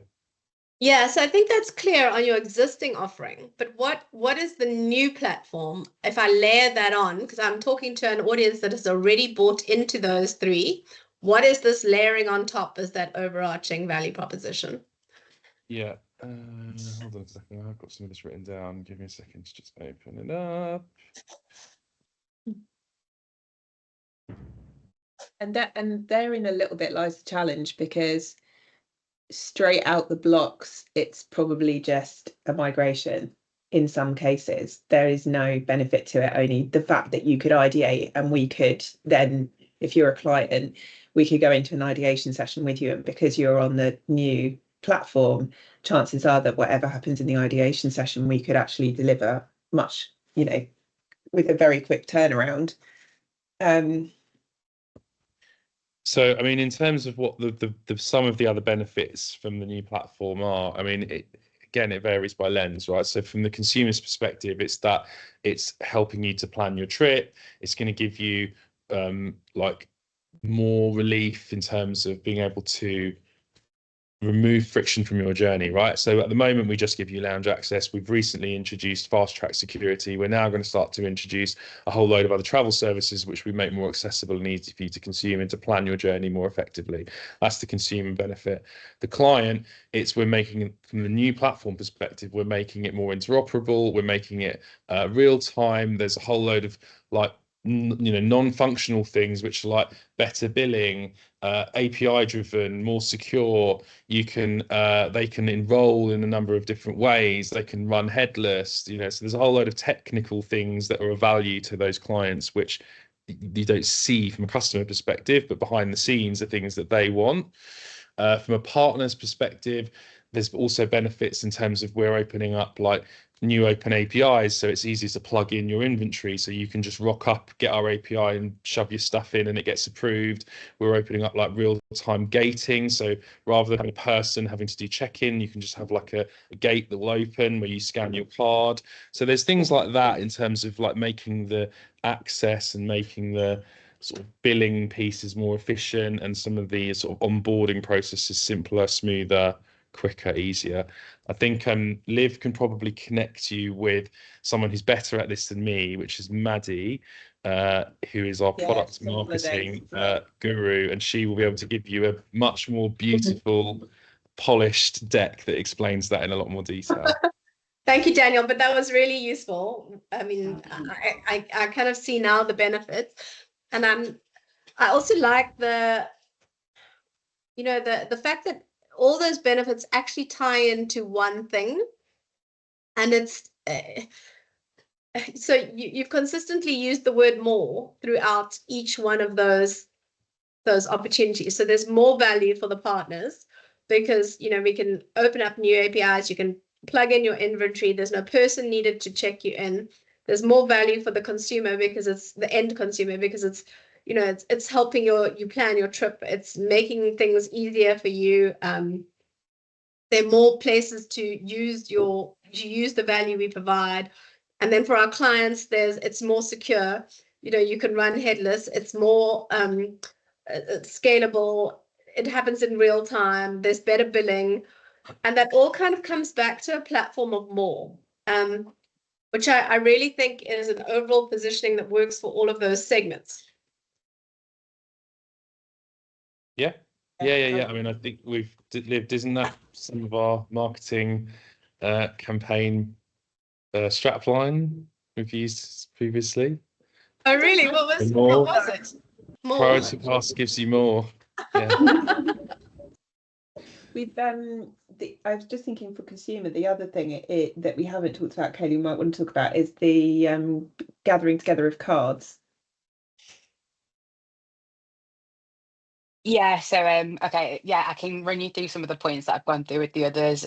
So the we have the new app that's potentially going to be across. I don't know if you've gone through that it's across 2 apps currently as they migrate across. Brilliant, cool, yeah. And then one of the new features that we have available for the consumers is that currently you log into each account separately, so you'll have like a separate email login for each one. Obviously it's going to be combined now into a like personal identifier, which is either email or SMS with an OTP. When you log into that, you're setting up your Priority Pass account.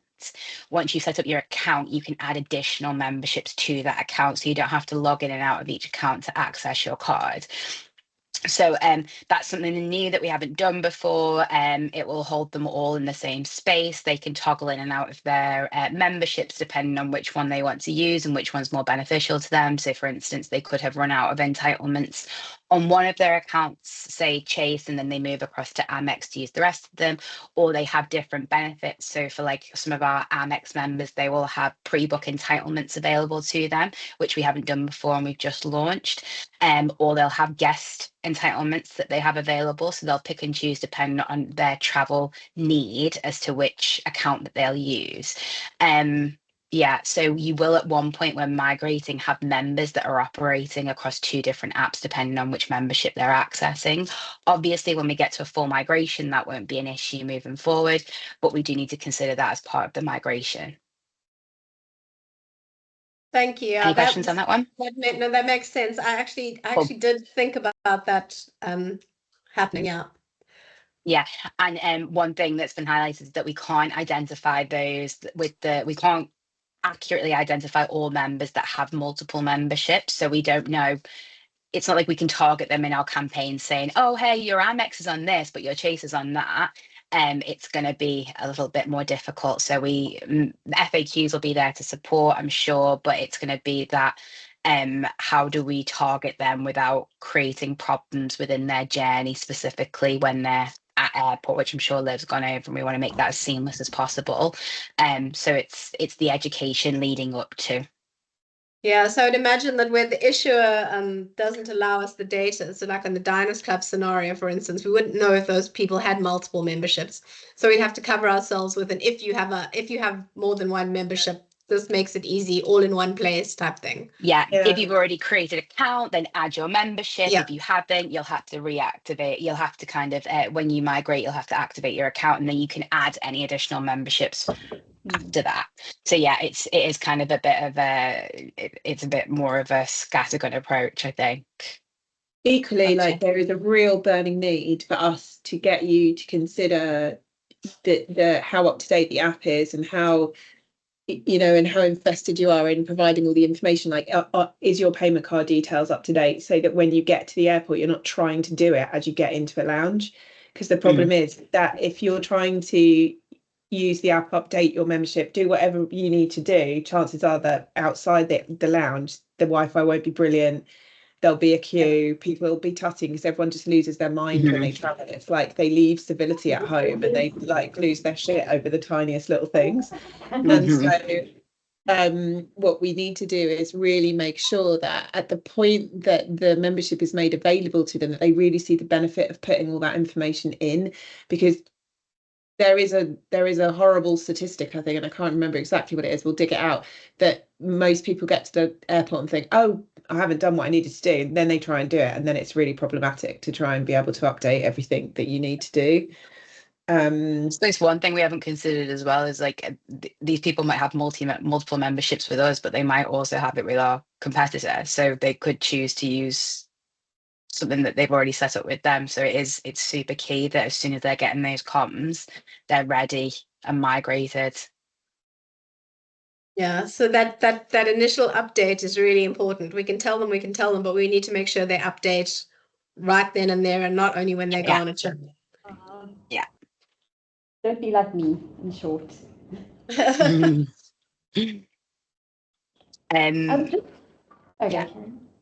No, go for it. No, I just had a thought, but it's not super relevant, but it was just thought, do we know how many people, you know, we talk, people are multi-banked and multi-SIMmed and all of it. How many people have like multiple lounge access benefits? Because I know some people that's the issue that we've just been discussing, that we don't actually know who does and doesn't. So we can make assumptions based on email addresses that are attached to their account or phone numbers, but it's not accurate, and we couldn't confidently communicate with that member and share that detail back with them. There's been research, we've done insights internally to make guesstimates on multiple memberships, but we couldn't do a campaign and be confident in that.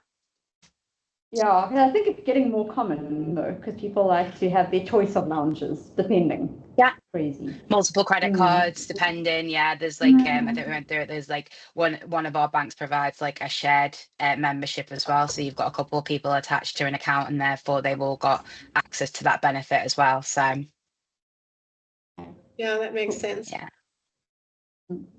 Yeah. And so what is the journey? Sorry, Kaylee, this is for you, I think. So what is the customer journey if I'm a Priority Pass member? I get the migration information. I don't do it right away. What is the journey they have to go through to actually get this done? So that was the point that we were going to showcase. I've got it here. Hold on 2 seconds. That would be great. Thank you. Yeah. So as you're aware, we're going to have like legacy members moving across, and then we're going to have new members onboarding. So I think this is potentially what you want to be seeing here, which is the process for a legacy app user yes, that is what migrating across. Yeah. So but obviously we'll need a series of communications, which whoever is successful will support us on in that journey. The direction will be to then download the new app to then activate their account. Has anybody been through with you the fact that at the beginning we won't have a web that supports login for some members? So it'll be solely on the app. So that's something that's worth noting as well, is that the app's kind of like following off the back of that. For some members, there won't be. There are some deals that will have an app login support, but for the majority they won't just yet. We're kind of working on that. So in the new world, app is is king, and all activation would have to go through that app. So it's downloading the new app, which is the Priority Pass Plus, I think is what we're naming it to start with. So they will download the new app, where they have previously put in a username and password. We'll use, normally the username is an email address in this instance, and we will then direct them to use the OTP login. So then we'll trigger out that communication to their email address, they'll insert that, and then we'll be able to kind of migrate them across there. I don't know if I've got the version with the marketing consent in. I was just going to ask, because this is the sorry, key I do, point yeah. where you get marketing consent, yeah? I know, Yeah, like yeah, our product team had a moment and forgot to put it in. So we've I was like, oh no, I've opened the wrong one again. Yeah, so it's so We've in this already, instance, yeah, we will be collecting the ability. They will have to opt in to receive marketing. That will opt them into push notification, message center communications, and whichever method they choose to sign up with. So whether that's email or SMS. After the fact, we will be asking them to add in their other channel, which is the one they didn't choose. So if they signed in with SMS, we'll ask them to add an email, and vice versa. So we'll have all channels available to them. But yeah, ultimately we want to drive them to opt into marketing here, because that's going to be our main way And of your communicating with them. OTP is the way to do it, because they cannot receive the OTP without opting in. No. They can receive the OTP because that's a service communication. They can select whether or not to opt into marketing. We can't force them to opt into marketing. Okay. OTP is a service communication. But it's so going to happen on the screen with the OTP. When they update their login method, the email address here, sorry, I don't know if you can see that or not. It just here, it says, I want to receive marketing communications from Priority Pass. They will select that, and then they will verify their email address. And then once they verify it, they'll receive an OTP, they'll insert the OTP, and then they'll go through a welcome process into the new app. And that will be a successful activation, hopefully with a marketing consent capture. So that's how we envisage the legacy members moving across. Very simple, very clean. It's just the main blocker for us is getting them to then go download that new app and successfully activate with the OTP. Okay, gotcha. In the instance they receive a communication and they've already downloaded the app, and they've already activated their account, but they're migrating across their new membership, then they'll just go into this, and then they'll be directed to add on a membership. Okay, gotcha. Okay. Yeah. Yeah. Process is the same for a new member. Except for they just insert their details and their name. Sorry, this is specific to Chase, yeah. And then they receive the OTP, and then they go through the activation process of just putting a few more details in, and then it's successfully activated. Okay, cool.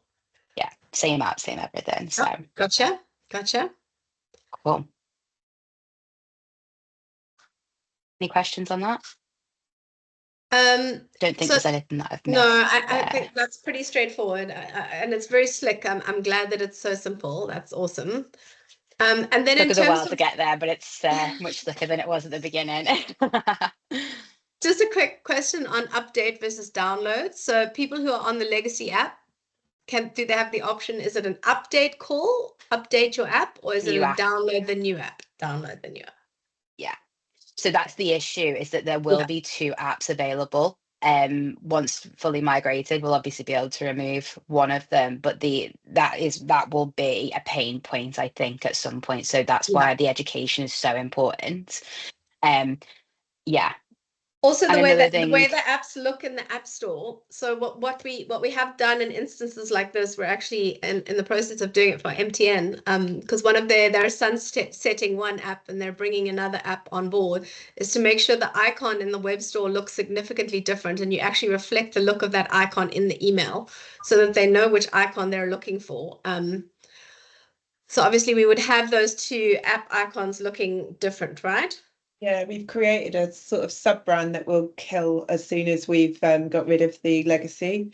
Brilliant. So it's PP Plus is the sub-brand that we're potentially thinking about using, so that we can have that differentiation.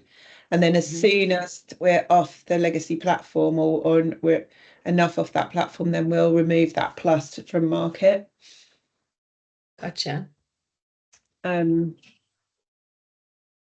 Hopefully these members will already have the existing Priority Pass membership, so it'll all be about driving for the new, sorry, they'll have the existing Priority Pass app, so it'll all be about driving to the new app. Yeah, but I mean, I would imagine there are people that are using your web platform that we will need to drive to the app as well. So and that is where the problem would come in with the two apps. Yeah, absolutely. The web platform, we can have the stats for that, but it's not the website has to be completely rebuilt with the new brand, because it's really the journeys are not simplistic or particularly or a particularly good experience. And so all of that will change when the rebrand and the rebuild of the website happens. But we're the issue there is that it's been probably, I think, 7 years since we actually really put that website together, and it's been Frankensteined really, because everyone keeps going, why don't we do this, and chucking something and adding on, and then it's like there's no logic of templating that website. It's like bespokely designed, and it's just become a catastrophe. Yeah, gotcha. Okay, that was very useful, and I'm very glad to have seen the journey. Thank you so much. That's very slick. For comms, I'm assuming that probably they've already been through it with you, but obviously we've got Salesforce and Airship, like Dan ran through with the platform. So there's in existing world and new world, we'll be utilizing all of the communication methods that are available there. SMS is very last, obviously due to cost implications. Email, obviously we have. Big fan of push, message into scenes. Some areas that we've been working on as well are AI and geo. So those are big things for us moving forward. That, as part of the onboarding journey to the new app, will be captured as well as part of their kind of successful reactivation of the migration. God uses 10 different words there. When they are migrated, they will be asked to turn on push and geo. But we have that in the existing app as well. Sorry, what is GM, general messaging, in your space? So we call them geolocation. So based on the fencing with geo. So we do communications with members who have their location turned on in airport. No, that's perfect. I got it. I just couldn't quite get. I thought you said GM. Don't worry. Yeah, it's the scouts. Don't worry. No one understands me. It's like a different language. Thank you. I got that. Yeah. Okay, that's perfect. And then in terms of just percentages of customers who have the different channels, what is your percentage of opt-in to communications? Just so that I know that you don't have a lot of direct customers. Low. Really low. Really low. Okay, so we're going to have to rely on those other channels quite heavily then, which would be email and WhatsApp, I would imagine. Yeah, I mean, do you want me to go through the numbers? Yeah, we can use service messaging. Messaging for it, yeah. We have all the email addresses for service messaging. Or equally, we can put messaging in the inbox in the app. Yeah, and we can identify who is engaging with the app, so we can do a strategy as far as you could do a segmentation strategy, so that we can look. And Salesforce allows channel prioritization, so we could do that too. Just to make sure in the journey, yeah. Equally, we're considering using WhatsApp because I think it doesn't send itself to sleep if it hasn't been used for a certain amount of time. So we're thinking that might be a good way of us staying in contact, if only using it for kind of service prompts, which is why we've put the service messaging and the WhatsApp piece in the brief, because I think having that strategy would having a really strong service strategy would definitely tick a lot of our KPIs. Was definitely a lot of my KPIs, which quite frankly I get paid on, so therefore it would be nice to hit them. I think utilizing service messaging is going to be key, and I mean I think we fall very neatly into this box in terms of the fact that this is an app migration. We are sunsetting the old app, and you need to move across to continue realizing the benefits. So as long as we keep that educational, I think we'll be in a good space there. There's one other thing to note, actually. So Dragon Pass see themselves as a tech company. Yeah. We, however, see ourselves as a financial services company. So the way that we communicate is very financial services style, and we favour, although we're not very good at, a very kind of light word count. But given our complexity and the fact that as a company we're operationally excellent, like we're very process driven, we're very operationally good, we work very well in frameworks, we're not very good at the very succinct messaging, the kind of nudge logic, the anything that has a kind of creative twist for engagement is a thing we aren't good at. That's absolutely fine. We're very good at that. I hear you, and I think that the financial services style is right for this. I think once you start pretending to be something you're not, you lose what's made you great in the first place. So we stick with our comfort zone where we're good and where we're known. But I think what we need to do is understand that in my world, nudge marketing is not just one communication, it's a series of communications, it's a journey. It's almost dictated by the logic that you need to follow with regard to what you want people to do. And sometimes that takes more copy and sometimes that takes less. And if we can, so, I'm quite, the deadline for India is looming, but it's an opportunity to test and learn.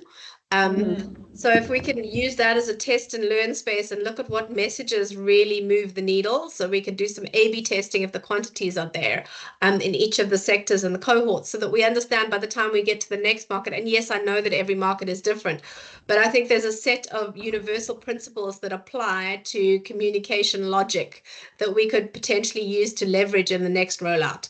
So I'm hoping that we can approach it from that direction and look at what works and leverage that to make sure that each time we roll out, we're stronger. And that is one of the advantages of the phased approach, I guess, because, you do have that opportunity to, by the time you get to the last market, you've honed the messaging so succinctly that you know exactly what works to move the customer. Yeah. Just before we finish, I just wonder if, Dan, I know you were, and we did talk about it in the last session, but we haven't picked up on it here, just the size of the consumer base, just to give a sense of that. Sure. So I'll go in concentric circles and we'll share this out in a dashboard or something later, but there are roughly 59 million consumers that we've touched in like the last 7 years. In the last 3 years, it's more like 33. In the last 1 year, it's 12.5 million. And then if we boil down to kind of our monthly active, we have a Venn diagram of about 2.5 million monthly active visiting users and about 2-ish million, between 2 and 3, depending on the month, digitally active users. So they overlap. So sometimes it's they've visited and they've used our digital channels. Sometimes they haven't visited, but they have used digital channels. But those two cohorts is approximately 2 to 3 million on any given month. And so for us, for myself personally, my sort of primary metrics that I care about are monthly active and yearly active. People who visited us 3 years ago, it's nice, but it's less relevant. So we're trying to influence that kind of the big pot, 12 and a bit million that are visiting at least once a year. And then obviously the monthly actives we've already got quite high engagement with. So we want to do some stuff to see if we can like cross-sell, upsell, or scale the customer lifetime value of those as well. I mean, literally, if we could get the majority to do one more thing, that's kind of what we need. Just go to one more lounge a year, and it would make a massive difference. Like, or buy one more service, or one more service, yeah. Yeah. But then if you take those numbers and then you add them to the kind of money that Collinson's spinning, which is about 1.9 billion or something now. So we vastly make a huge amount of money from this business. Like, this is a really big business. There's about 2,500 employees globally. Last year we hired 450 people. I think Dragon Pass has about 200 people. Can I ask, out of your active customers, what is the, so you're talking about monthly, you want to achieve monthly, just one more thing monthly. What is the value that you are placing on that? What is the value? That's a really good question, and I'm going to find an answer for that, but I don't know it off the top of my head. But I will find you an answer for that. Okay, that would be great. And then you said a good percentage of them are digitally active.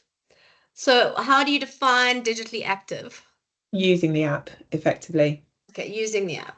So yeah, or using a form of digital entry from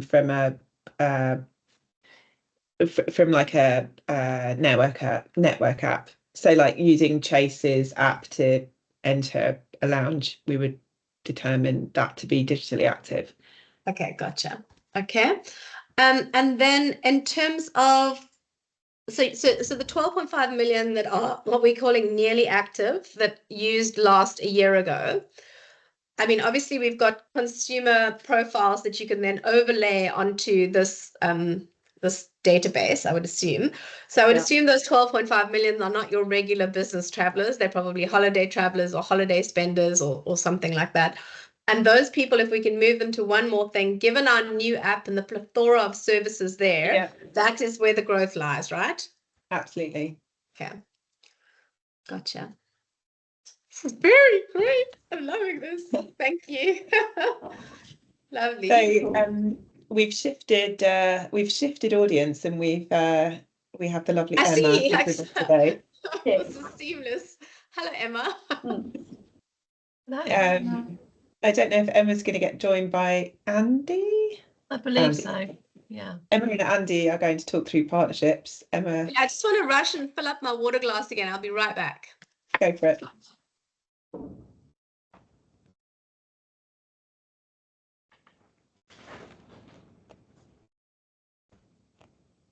It's like an endurance test. It's like a Collinson endurance test. You'll never look at an airport lounge in the same way. Just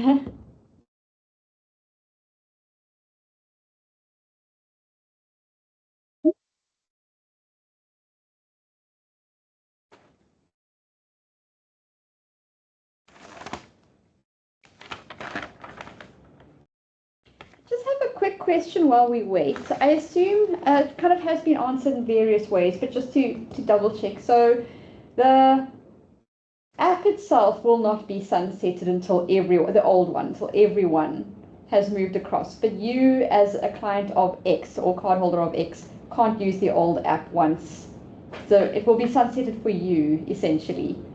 Yeah, because it's basically two, like they're completely separate platforms. That the logic that Dan showed you earlier, there is no data in that structure until it starts to flow in from HDFC, for example. And in the other side of it, we have a complete like data setup and totally separate platform that effectively, as soon as the last client's off it, we'll burn it. And it will never see the light of day anymore, and we'll decommission all of the data storage and everything on it. So as the clients move across, we're killing off their data, so they won't be able to go back on and use the other app, because we'll have cleaned all the data out as soon as the migration's finished, because we want to kind of descale our commitment on the data on the other side. So for you, it's dead, essentially, even if another bank's clients would still be using it for a while. Yeah, we do have a challenge in so much as the deals that we're selling at the moment, we're still selling onto the old platform. So we will have to stop doing that in the very near future. Okay, so we have Tim, who's joined us, who is now let me get this right, because I didn't get it right yesterday. Our head of customer experience and design. Is that right? No, there's no and. It's just customer experience design. How long have we known each other, Liv? I don't know, but I'm wildly hungover today, so. Right. It's Right, it's a tricky okay. one for me to even talk, if I'm honest. My teeth feel too big. So Tim is a wonderful addition to the Collinson team. He his role and his team didn't exist. What was it like? Have you been here a year now? Like this time? It probably feels like that. 8 months. Is it only 8 months? Yeah, it didn't exist 8 months ago, but it's made such a massive difference having a kind of in-house design team working with us. So I'll let Tim talk through that, and then Andy and Emma can talk through partnerships. And Mr. Beverley, who's just arrived, is our head of digital marketing. So he looks after, or has the pleasure of looking after, all of our websites, and will be king of the rebrand in the very near future. It's a nice intro. Thanks. Yeah. So, anyone got a hard stop? Because the person with the hard stop best go first. I said I did yesterday, and then I stayed and listened to Andy carry on because it was interesting stuff. So It won't be I'm going to interesting say, hearing it twice. Trust me. yes, I'm going to say, I've got a hard stop. I've got a hard stop in half an hour, so I've Go on just then. got them back to back. Okay, all right. Thank you. Hello, nice to meet you all. As I've introduced, head of customer experience design, I focus most of my attention around app and web. But there are also other digital products and platforms that we have, which I have a team. I've started to build out a team to look after those digital experiences. We used external agencies in the past, and there wasn't really any single unified function in the business. So we've been trying to build that out over the past 8 months with multidisciplinary designers. That cover everything from that UX research right the way through to testing, prototype testing, and full product design, which has been great. We've implemented some brilliant processes and methodologies. We're doing some great work. There's lots of focus on migration and getting how the app's going to work and how the web's going to work and how we're going to manage that journey, how we're going to simplify the complex. Yeah, I can keep talking about design all day. But I won't, because I am a little bit of a design geek, a bit of a data nerd. But yeah, that's me in a nutshell. Thanks, Tim. I don't know, do you guys want to introduce yourselves, or are we going to ask one person questions at a time? What works best for you? You're on mute, Viv. Okay, so Tim, I have a couple of questions for you. So obviously with the new platform, you are removing a lot of the friction points that you would have found in the previous platform, correct? I think the main focus is about replatforming back end as well as front end, because that's where the complexity is lies. And it sets us up for just progression, really, and how do we take our products forward. So that's the main thing. We have redesigned the front end of the app, yes, and we've addressed some areas of sort of UX concern. But what we've been really trying to do is just introduce a new enhanced user experience overall, introduced a few additional features, but the main focus is setting ourselves up for success for the future. Okay, so obviously we understand that the vision of Collinson's and where they want to go to is a travel partner, and that is the app is setting us up for that. In terms of the UX concerns that you've addressed, what about the new platform is easier? What about the new platform will reduce friction? What about the new platform for our clients, for our consumers, for our partners? And I asked this question to the last person, but I'm checking with you just to ensure that I've got the entire picture of what the benefit is to migrate. Okay, so that's a really good question, because there's not a for the end user right now, there's not a huge amount of benefit for them apart from getting something that's shiny and new in their hand and a better visual and brand experience. And but what additional there will services. be, Yeah, well, again, we're not introducing a huge amount of new services. We're introducing some new functionality around trip planning, but it's not a mind-blowingly different experience. But what it is doing, and what we are thinking about, is what the future of it is, of what the future of Priority Pass is, as a in the hand experience, more than just lounge access. And that's why this new platform is going to allow us to do that. It's going to allow us to introduce new features. It's going to allow new services, partner with new people, new services. Bring in more automation, more AI-driven recommendations, personalization, etc. So what we've done is we've set up a foundation, really. We've created that foundation that's going to allow us to really advance what the app can do. However, on the web side of things, what's different, and what we want to be different, is that we want to sort of really start promoting what is the future of travel, and what can our users and clients and partners actually achieve, right? What is that North Star? What does it mean nowadays? That whole end-to-end travel experience, that journey, and where do we fit within that as well? So being a little bit more kind of ambitious, and I guess do some more storytelling around what the future of travel is, and how we get from A to B, and where we sit within that experience. And that's what we want to get to. And that's what the difference between the app and the web. One's selling the dream and one's delivering it. That's nice. That's a perfect entry point for my question. Which is kind of a weird one, but like Liv has referred several times, said Dragon Pass sees themselves as a tech company, and you said we see ourselves as sort of a FinServe.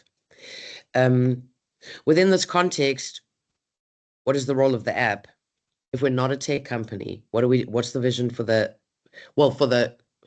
whole digital customer experience within the framework of seeing ourselves as a financial services company and not a tech company? Do we sell ourselves as a financial services company? No, what I mean is, if we conceptualize of ourselves in a certain way, I think from a client perspective, we see ourselves as a financial services. If you're looking through the client lens, yeah, we see ourselves as a financial services company. If you're looking at us through the app, which is much more of a consumer lens, then we probably see ourselves as a travel services company.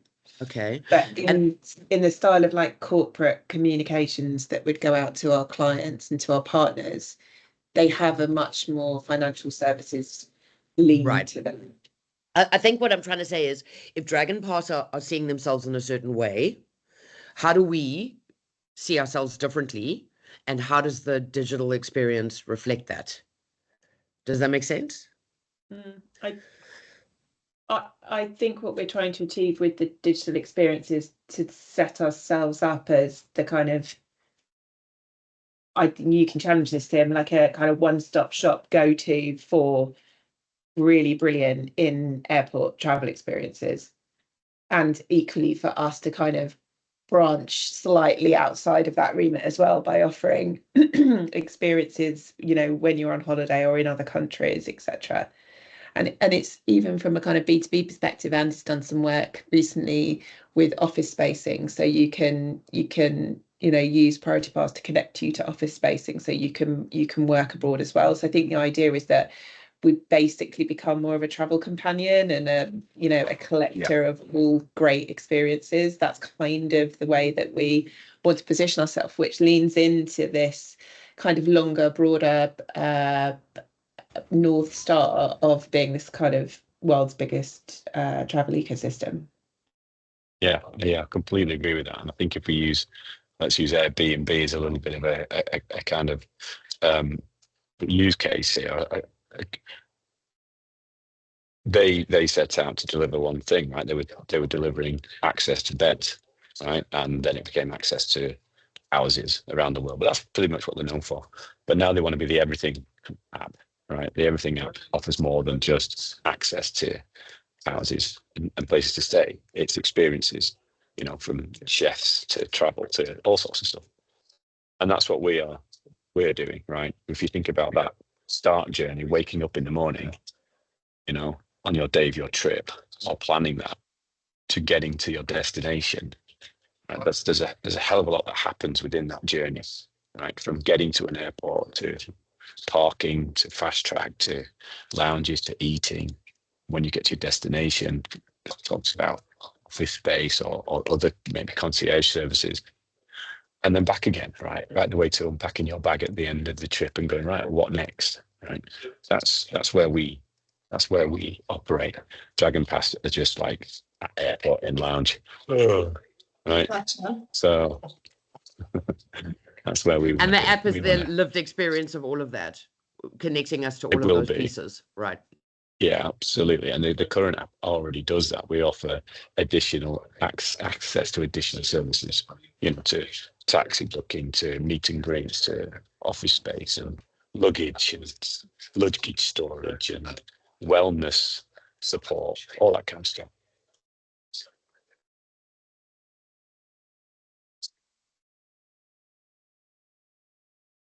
Gotcha.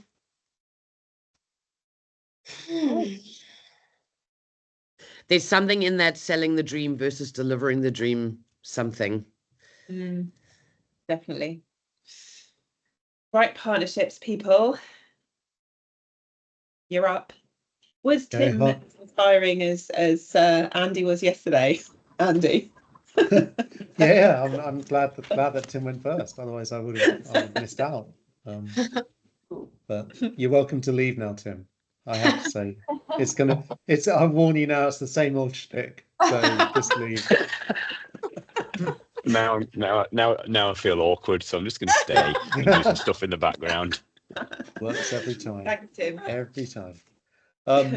Yeah, hi. So I'm Andy, VP of Inventory Strategy and Growth. So the voice of the partner in these conversations, I guess.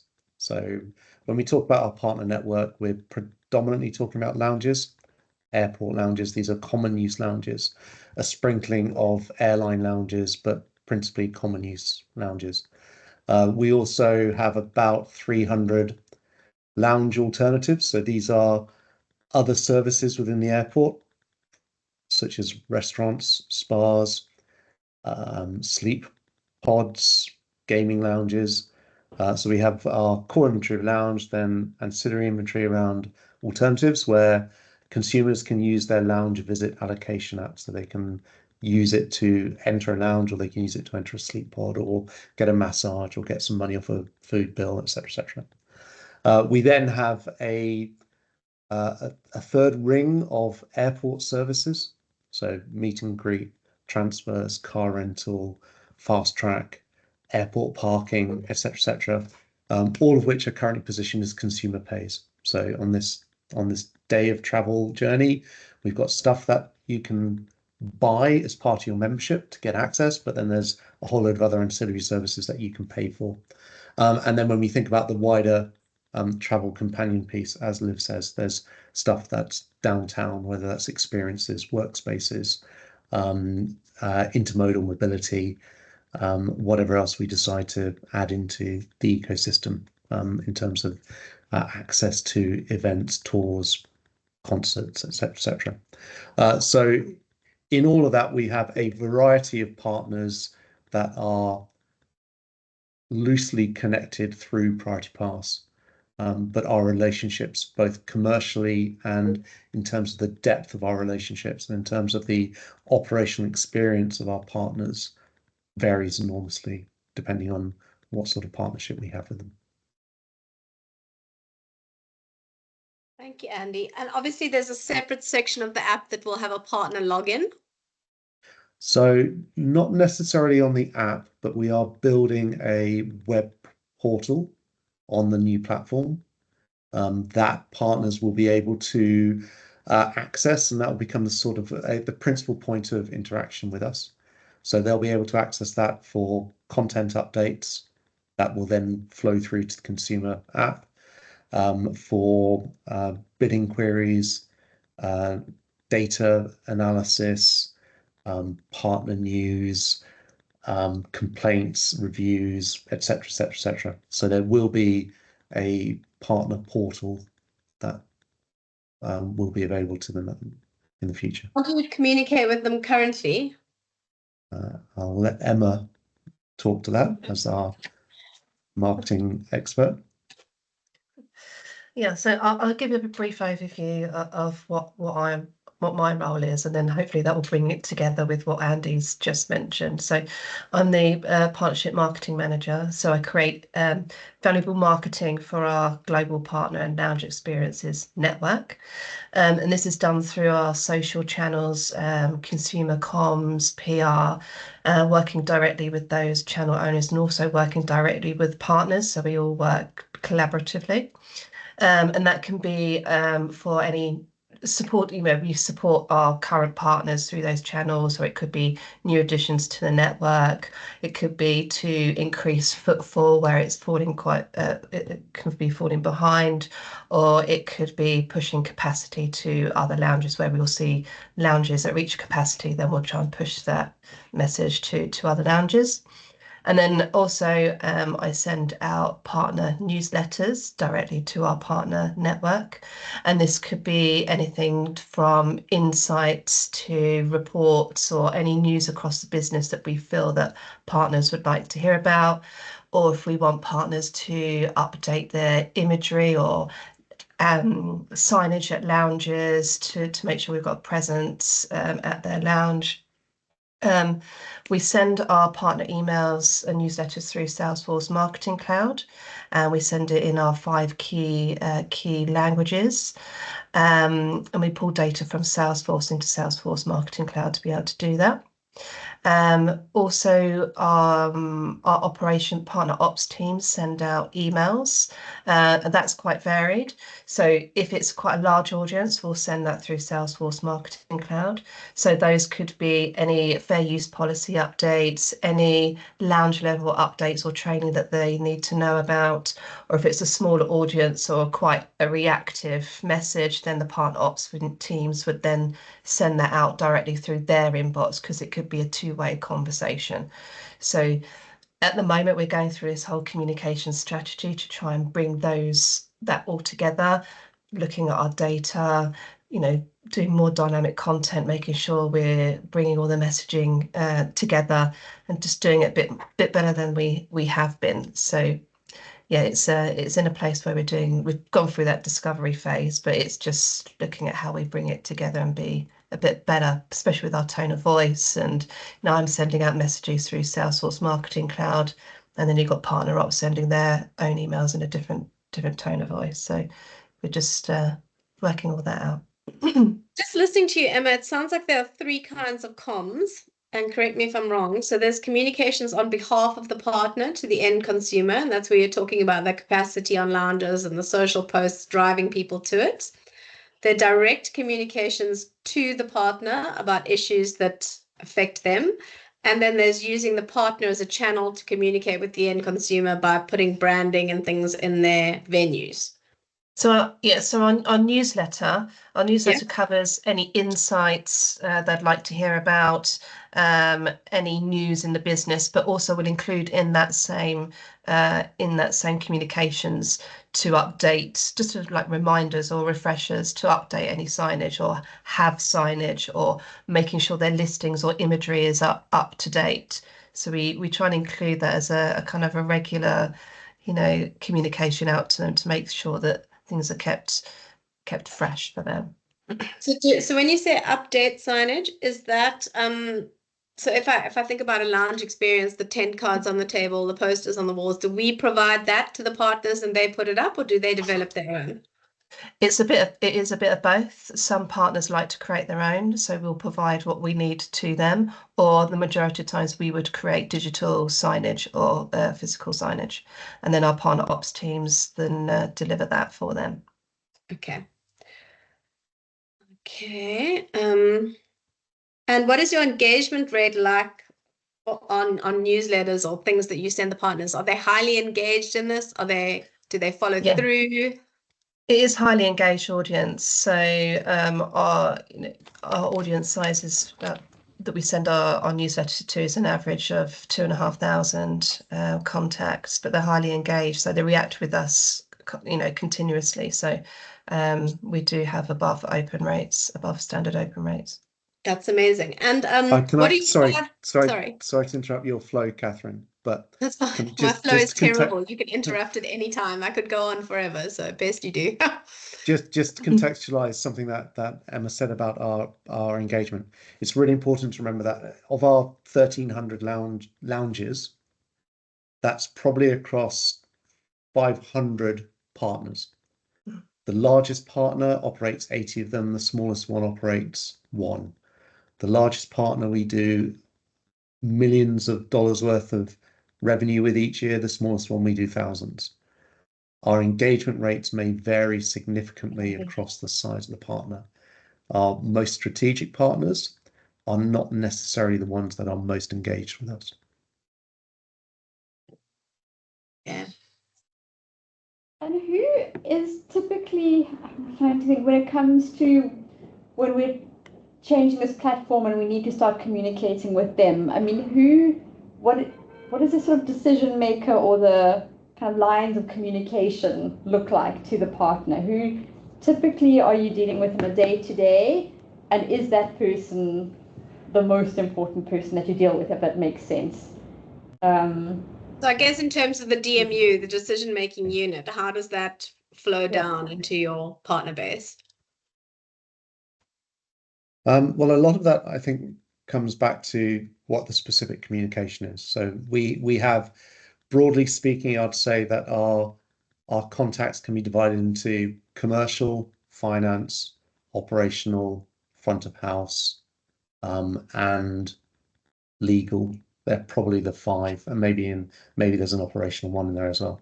So those are, broadly speaking, 5 or 6 categories, and within that there'll be different levels, and we will be communicating different things to different people. The actual migration, this project, has, as Tim said, it has very little impact on the partners, unless we are going to be introducing some new process as a consequence of it. Now, as an example of that, when you go into a lounge today, you show your plastic card, your digital card, or you use a payment card to go in. Now, if the new platform enables some new access journey, then there needs to be an operational communication to say, hey, it's no longer a black card, it's now green.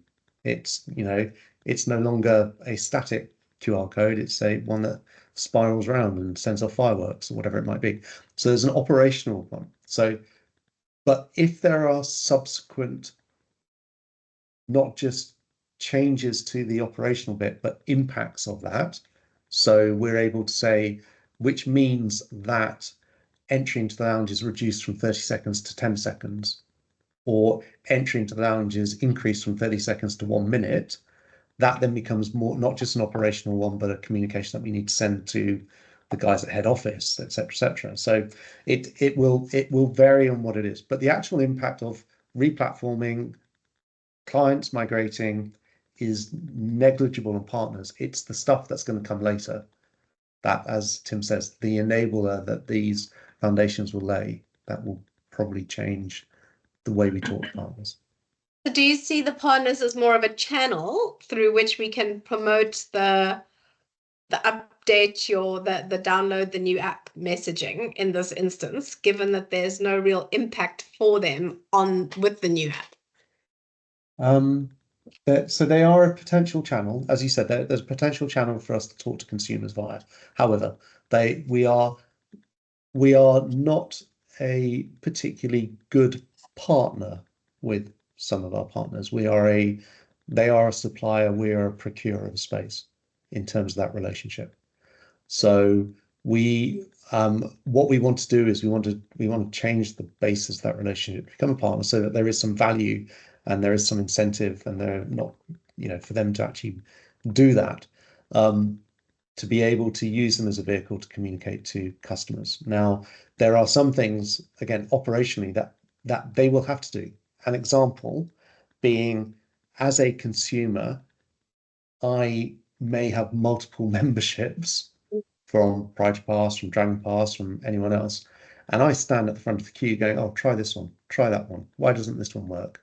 How many visits have I got left on that one? At the moment, we don't give any visibility to any of that to partners. So they're left dealing with customers without the tools to deal with them. So we've got to try and craft ways, and part of the redevelopment will help us do that, to create better visibility for partners to help them manage pain points that they can't manage today. So yes, become a tool, a channel to communicate, but also to be given the tools to communicate better with our customers than they have at the moment.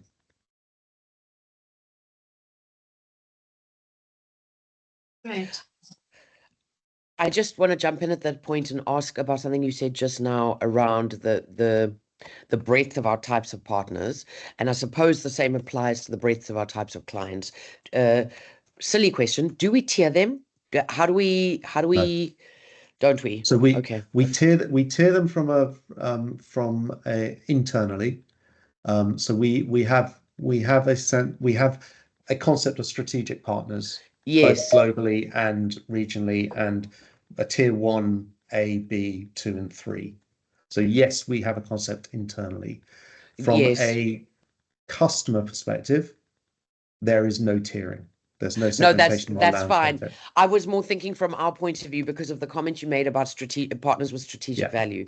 So I was wondering as to how we see that, and then and this should have occurred to me 2 hours ago, but I think I should probably ask the same question about clients. But for now, let's focus on this one. Okay, so we have 10 strategic partners globally, I'd say. And they account for a huge percentage of our volume by customer and by revenue. And then a very, very long tail. What do they have in common? What do we? So we tier them based on revenue. So okay, they are the ones that achieve a certain above a threshold of annual revenue. Okay. And so therefore, because partners are our biggest cost base. We take money from clients, we pay partners. Partners are a cost to the business. So we manage the partners based on their cost to us. Okay, the reason I'm asking is in the sense of those ones who have absolute strategic value. Obviously, the depth of communication regarding relationship and growth is slightly different to what it would be at the bottom end of, like you said, there's somebody who owns one lounge, right? Can you tell me a little bit more about that as a relationship? Like, what do they typically want from us? How do we typically engage? What are those conversations typically about, and all of that? Okay, so I can talk to some of the sort of the relationships, and then I can talk to the communication side of things. But I think of 8 of our 10 strategic partners are our competitors. Okay, these lounge partners are looking to often to disintermediate us by going direct to other revenue sources. They are competitors because our own lounge operating arm, Airport Dimensions, bids against them for space in lounges, in airport terminals. And they probably see themselves as competitors because they feel that they also have aspirations to be more of a travel partner to consumers. You know, that so our biggest partners are competitors, and we have a kind of a competitor partner relationship with them, where we have this sort of symbiotic reliance at the moment, but it is kind of frog and scorpion. We what we can both kill each other quite happily, and the chances are it's in our nature to do so. So what we need to try and do is try and break nature and start to work with them genuinely as partners. Our relationship with them today has, as I said, predominantly been based around procuring space. We send them lots of volume. they get lots of revenue. The landscape is changing, that they are able to get volume and revenue from other sources than Priority Pass. Now, that's not just our competitors, that's just other sources of revenue within the industry. More people, more affluent people are traveling. There are many ways to market your lounge that you didn't have access to 15 years ago. So we are now in a competitive market to get access to finite space in a lounge. We therefore want to be the preferred partner for them in order for our customers to get in before other customers do. And that means, again, change that relationship from a supplier-procurer relationship, because we are not the best payers. We don't pay the most money. So we need to find other ways for them to go, actually, Collinson is our partner of choice. We want to have Priority Pass customers coming in, not Dragon Pass customers coming in. And what would it take to do that? What do they, as a partner and as a channel, what would it take more to shift the relationship to partner from supplier? So it's a challenge because so much of it is commercial. So it really is. However, there are some levers in there. One, be really, really easy to work with, and that's the first thing. Two, I think that there is a big play around data, in terms of some of these are very good at operating their lounges, but they could be better.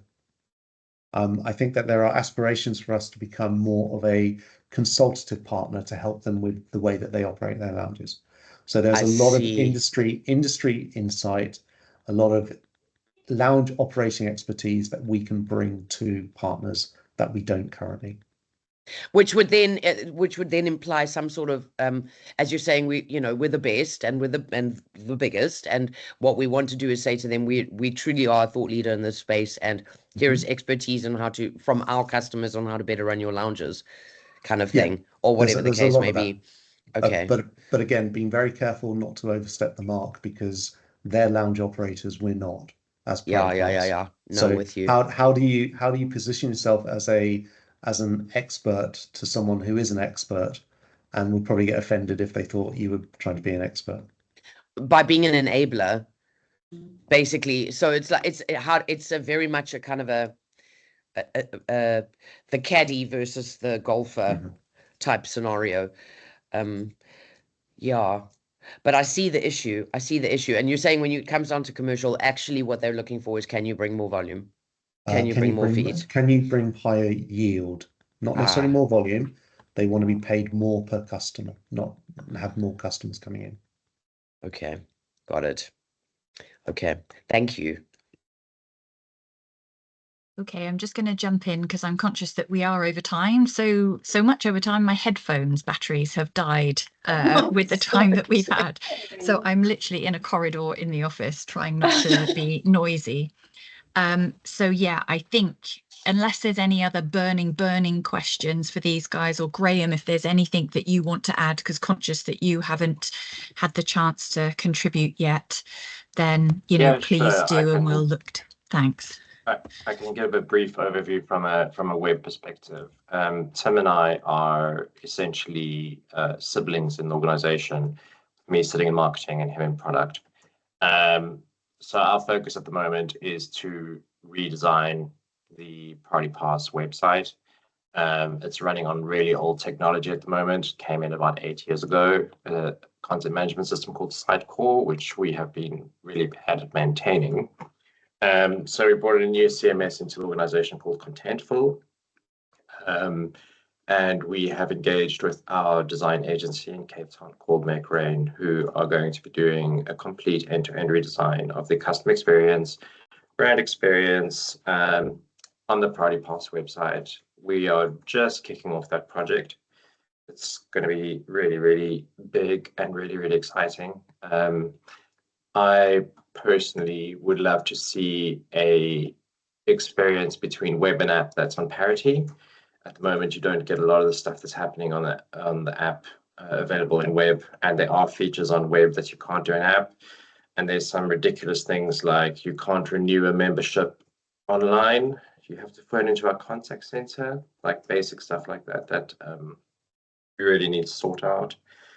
Yeah, so that's kind of where we're at. Our website's kind of hanging together by various bits of technology at the moment. It's a bit of a Frankenstein. I think that's just how organizations have developed new enhancements in technology over the last couple of years, especially us. So yeah, kicking off September, we'll be doing complete redesign, probably going live with the MVP product, and then rolling out incrementally after that with the rest of the site.